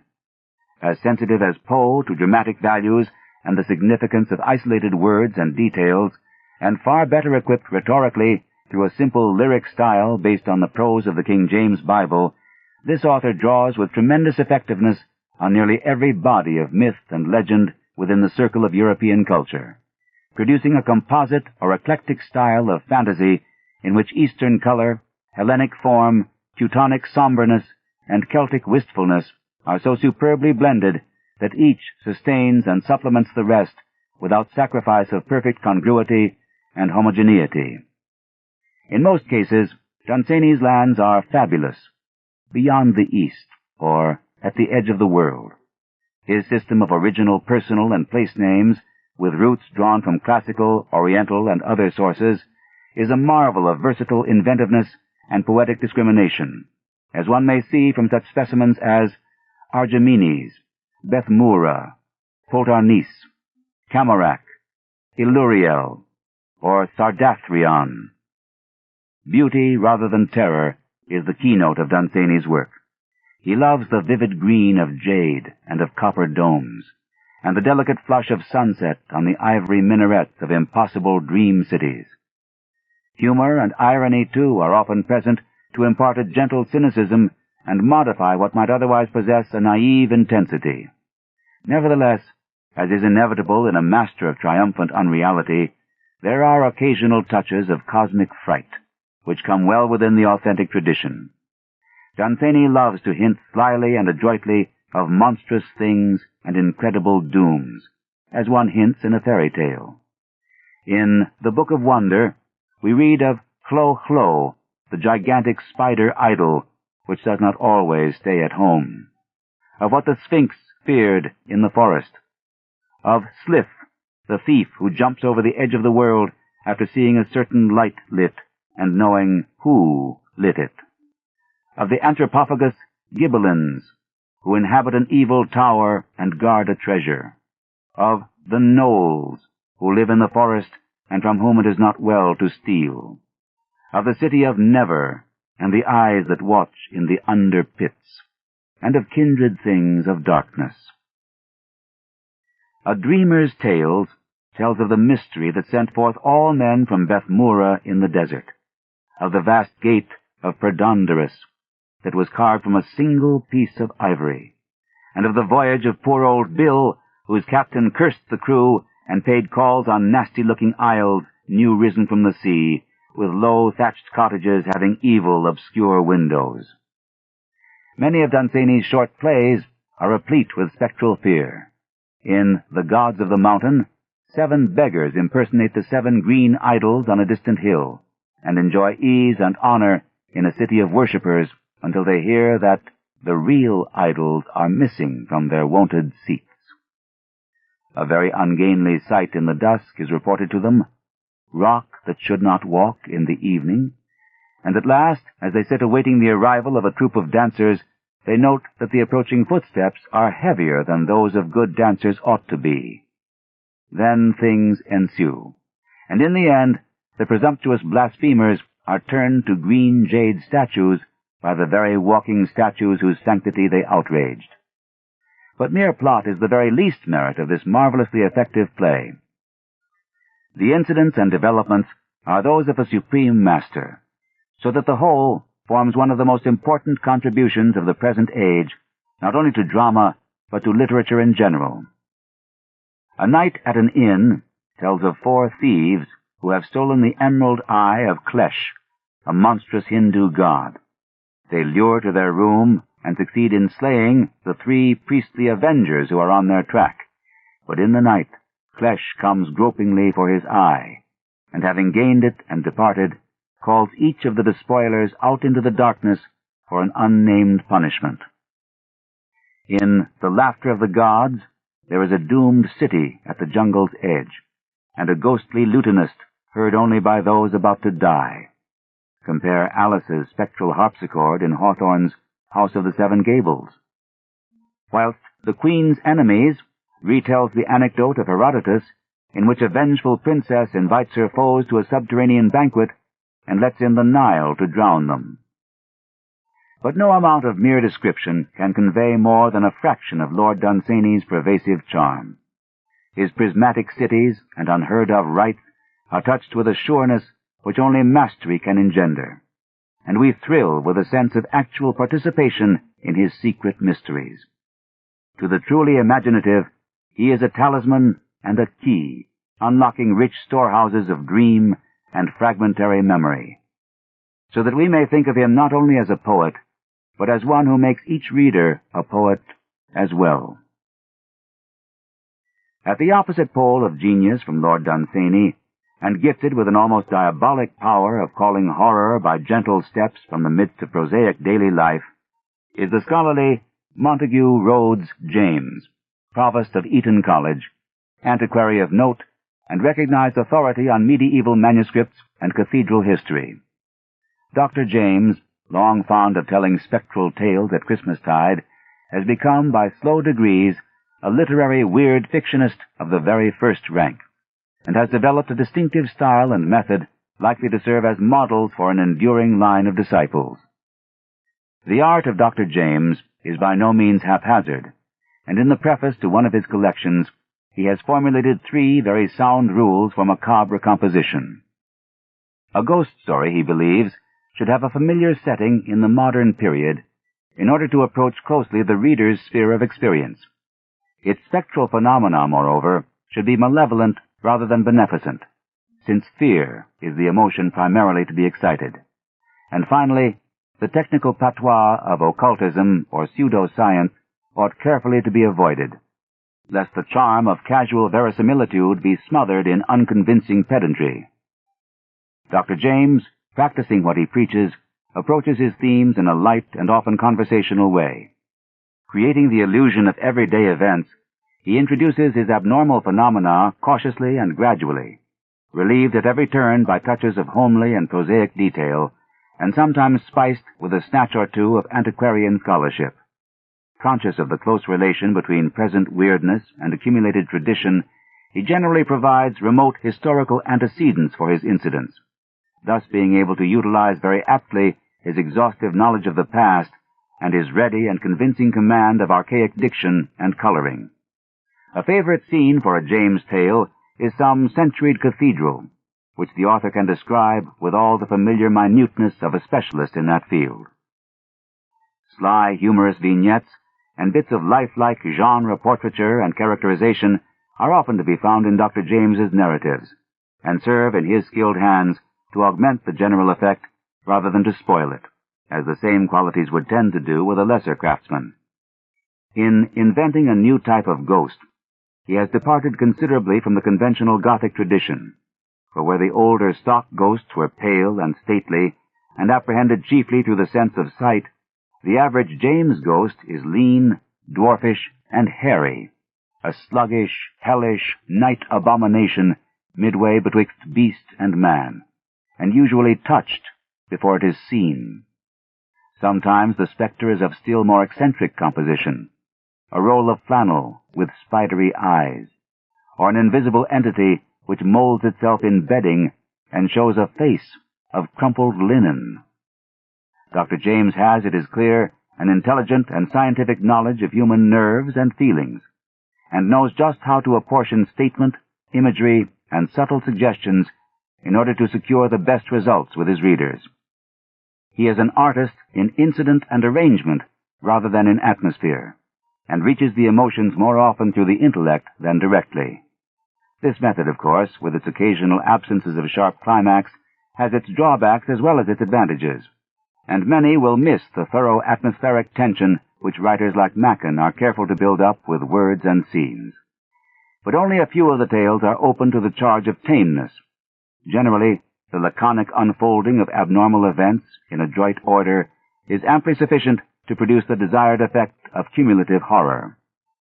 The short stories of Dr. James are contained in 4 small collections, entitled respectively Ghost Stories of an Antiquary, More Ghost Stories of an Antiquary, A Thin Ghost and Others, and A Warning to the Curious. There is also a delightful juvenile fantasy, The 5 Jars, which has its spectral adumbrations. Amidst this wealth of material, it is hard to select a favorite or especially typical tale, though each reader will no doubt have such preferences as his temperament may determine. Count Magnus is assuredly one of the best, forming as it does a veritable Golconda of suspense and suggestion. Mr. Wraxall is an English traveler in the middle 19th century, sojourning in Sweden to secure material for a book. Becoming interested in the ancient family of de la Gardie, near the village of Rawbeck, he studies its records, and finds particular fascination in the builder of the existing manor house, one Count Magnus, of whom strange and terrible things are whispered. The Count, who flourished early in the 17th century, was a stern landlord, and famous for his severity toward poachers and delinquent tenants. His cruel punishments were bywords, and there were dark rumors of influences which even survived his interment in the great mausoleum he built near the church, as in the case of the 2 peasants who hunted on his preserves one night a century after his death. There were hideous screams in the woods, and near the tomb of Count Magnus an unnatural laugh and the clang of a great door. Next morning the priest found the 2 men, one a maniac, and the other dead with the flesh of his face sucked from the bones. Mr. Wraxall hears all these tales, and stumbles on more guarded references to a black pilgrimage once taken by the Count, a pilgrimage to Chorazin in Palestine, one of the cities denounced by our Lord in the Scriptures, in which old priests say that Antichrist is to be born. No one dares to hint just what that black pilgrimage was, or what strange being or thing the Count brought back as a companion. Meanwhile, Mr. Wraxall is increasingly anxious to explore the mausoleum of Count Magnus, and finally secures permission to do so in the company of a deacon. He finds several monuments and 3 copper sarcophagi, one of which is the Count's. Round the edge of this latter are several bands of engraved scenes, including a singular and hideous delineation of a pursuit, the pursuit of a frantic man through a forest by a squat, muffled figure with a devilfish's tentacle, directed by a tall, cloaked man on a neighboring hillock. The sarcophagus has 3 massive steel padlocks, one of which is lying open on the floor, reminding the traveler of a metallic clash he heard the day before when passing the mausoleum and wishing idly that he might see Count Magnus. His fascination augmented, and the key being accessible, Mr. Wraxall pays the mausoleum a second and solitary visit, and finds another padlock unfastened. The next day, his last in Rawbeck, he again goes alone to bid the long-dead Count farewell. Once more queerly impelled to utter a whimsical wish for a meeting with the buried nobleman, he now sees to his disquiet that only one of the padlocks remains on the great sarcophagus. Even as he looks, that last lock drops noisily to the floor, and there comes a sound as of creaking hinges. Then the monstrous lid appears very slowly to rise, and Mr. Wraxall flees in panic fear without refastening the door of the mausoleum. During his return to England, the traveler feels a curious uneasiness about his fellow passengers on the canal boat which he employs for the earlier stages. Cloaked figures make him nervous, and he has a sense of being watched and followed. End of side 14. To continue, change side selector switch and turn the cassette over. Side 15. Dagon and Other Macabre Tales by H.P. Lovecraft. Continuing with Supernatural Horror in Literature on page 435. Of 28 persons whom he counts, only 26 appear at meals, and the missing 2 are always a tall, cloaked man and a shorter, muffled figure. Completing his water travel at Harwich, Mr. Wraxall takes frankly to flight in a closed carriage, but sees 2 cloaked figures at a crossroad. Finally, he lodges at a small house in a village and spends the time making frantic notes. On the second morning, he is found dead, and during the inquest, 7 jurors faint at sight of the body. The house where he stayed is never again inhabited, and upon its demolition half a century later, his manuscript is discovered in a forgotten cupboard. In The Treasure of Abbot Thomas, a British antiquary unriddles a cipher on some Renaissance painted windows, and thereby discovers a centuried hoard of gold in a niche halfway down a well in the courtyard of a German abbey. But the crafty depositor had set a guardian over that treasure, and something in the black well twines its arms around the searcher's neck in such a manner that the quest is abandoned and a clergyman sent for. Each night after that, the discoverer feels a stealthy presence and detects a horrible odor of mold outside the door of his hotel room, till finally the clergyman makes a daylight replacement of the stone at the mouth of the treasure vault in the well, out of which something had come in the dark to avenge the disturbing of old Abbot Thomas's gold. As he completes his work, the cleric observes a curious toad-like carving on the ancient well-head, with the Latin motto, Depositum Custodi, keep that which is committed to thee. Other notable James tales are The Stalls of Barchester Cathedral, in which a grotesque carving comes curiously to life to avenge the secret and subtle murder of an old dean by his ambitious successor. Oh, whistle and I'll come to you, my lad, which tells of the horror summoned by a strange metal whistle found in a medieval church ruin, and An Episode of Cathedral History, where the dismantling of a pulpit uncovers an archaic tomb whose lurking demon spreads panic and pestilence. Dr. James, for all his light touch, evokes fright and hideousness in their most shocking forms, and will certainly stand as one of the few really creative masters in his darksome province. For those who relish speculation regarding the future, the tale of supernatural horror provides an interesting field. Combated by a mounting wave of plodding realism, cynical flippancy, and sophisticated disillusionment, it is yet encouraged by a parallel tide of growing mysticism, as developed both through the fatigued reaction of occultists and religious fundamentalists against materialistic discovery, and through the stimulation of wonder and fancy by such enlarged vistas and broken barriers as modern science has given us, with its intra-atomic chemistry, advancing astrophysics, doctrines of relativity, and probings into biology and human thought. At the present moment, the favoring forces would appear to have somewhat of an advantage, since there is unquestionably more cordiality shown toward weird writings than when, 30 years ago, the best of Arthur Machen's work fell on the stony ground of the smart and cocksure 90s. Ambrose Bierce, almost unknown in his own time, has now reached something like general recognition. Startling mutations, however, are not to be looked for in either direction. In any case, an approximate balance of tendencies will continue to exist, and while we may justly expect a further subtilization of technique, we have no reason to think that the general position of the spectral in literature will be altered. It is a narrow, though essential branch of human expression, and will chiefly appeal, as always, to a limited audience with keen, special sensibilities. Whatever universal masterpiece of tomorrow may be wrought from phantasm or terror will owe its acceptance rather to a supreme workmanship than to a sympathetic theme. Yet who shall declare the dark theme a positive handicap? Radiant with beauty, the cup of the Ptolemies was carven of onyx. Chronology of the Fiction of H.P. Lovecraft. The Noble Eavesdropper, 1897, non-extant. The Little Glass Bottle, 1897. The Secret Cave, or John Lee's Adventure, 1898. The Mystery of the Graveyard, 1898.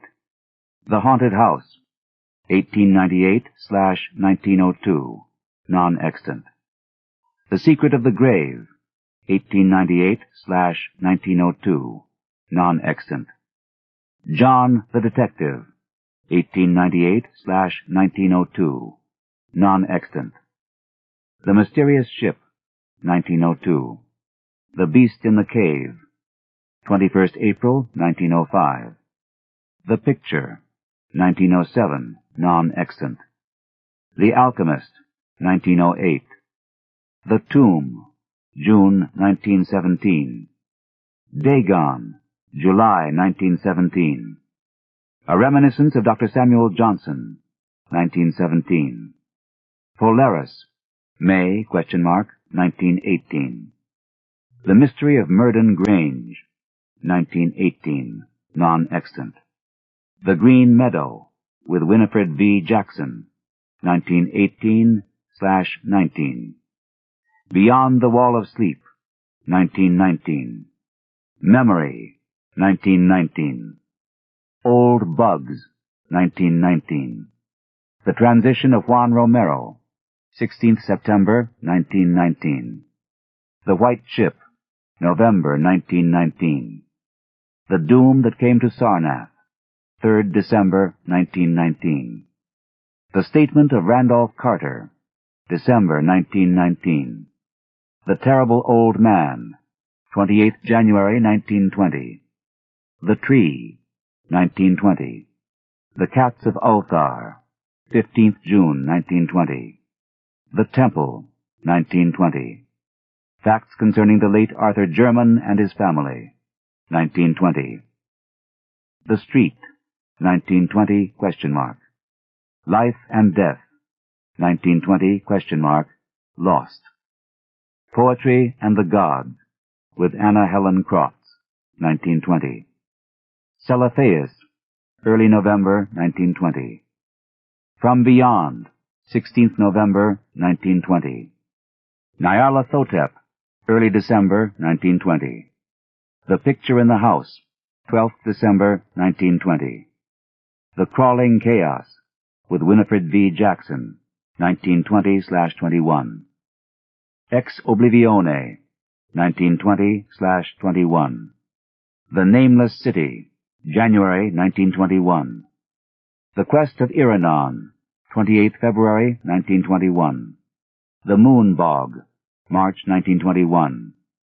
The Outsider, 1921.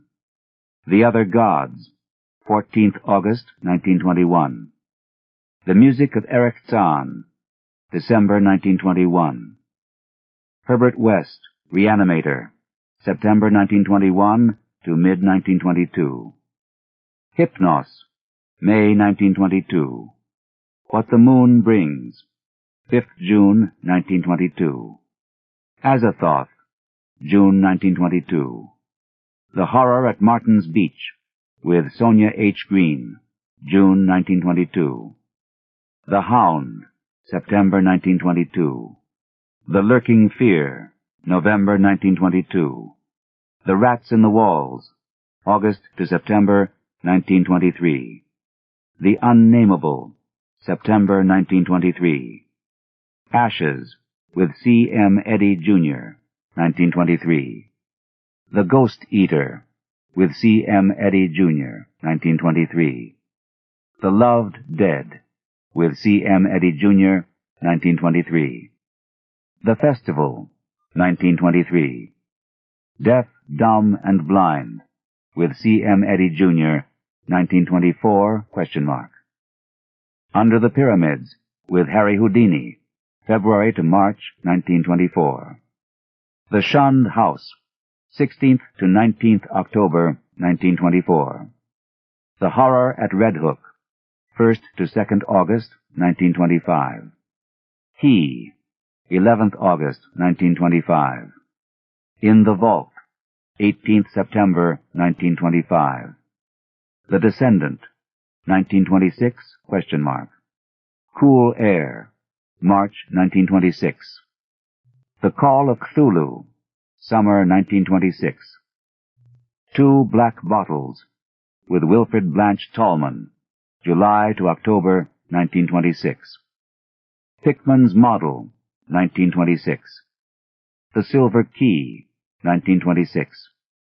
The Strange High House in the Mist, 9th November 1926. The Dream Quest of Unknown Kadath, autumn, ? 1926 to 22nd January 1927. The Case of Charles Dexter Ward, January to 1st March 1927. The Color Out of Space, March 1927. The Very Old Folk, 2nd November 1927. The Last Test, with Adolphe de Castro, 1927. History of the Necronomicon, 1927. The Curse of Yig, with Zelia Bishop, 1928. Ibid, 1928, ? The Dunwich Horror, summer 1928.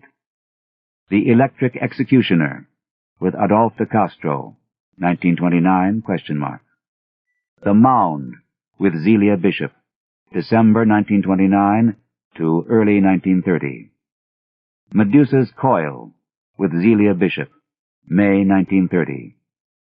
The Whisperer in Darkness, 24th February to 26th September 1930. At the Mountains of Madness, February to 22nd March 1931. The Shadow over Innsmouth, November, ? to 3rd December 1931. The Trap, with Henry S. Whitehead, late 1931. The Dreams in the Witch House, January to 28th February 1932. The Man of Stone, with Hazel Heald, 1932. The Horror of the Museum, with Hazel Heald, October 1932. Through the Gates of the Silver Key, with E. Hoffman Price, October 1932 to April 1933. Winged Death, with Hazel Heald, 1933. Out of the Eons, with Hazel Heald, 1933. The Thing on the Doorstep, 21st to 24th August, 1933. The Evil Clergyman, October 1933. The Horror in the Burying Ground, with Hazel Heald, 1933/35. The Book, late 1933, ? The Tree on the Hill, with Dwayne W. Rimmel, May 1934. The Battle That Ended the Century, with R.H. Barlow, June 1934. The Shadow Out of Time, November 1934 to March 1935. Till Awe the Seas, with R.H. Barlow, January 1935.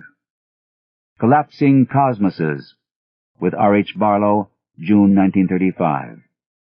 The Challenge from Beyond, with C.L. Moore, A. Merritt, Robert E. Howard, and Frank Belknap Long, August 1935.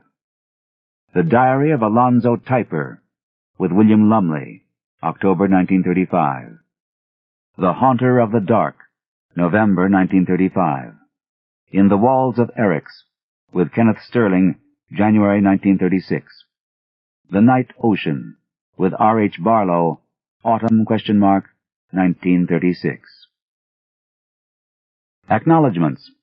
Copyright 1939-1943 by August Derleth and Donald Wandry. A Dreamer's Tales, copyright 1986 by T.E.D. Klein. End of Dagon and Other Macabre Tales by H.P. Lovecraft. Narrated by Gordon Gould in the studios of American Foundation for the Blind, Incorporated, for the Library of Congress, December 1987. For special distribution as authorized by Act of Congress under Public Law 89-522, with the permission of the copyright holder and the publisher, Arkham House Publishers, Incorporated, Sauk City, Wisconsin. If you experienced any difficulty with this recording, please tie a piece of string around one of the container's straps or latches before returning it.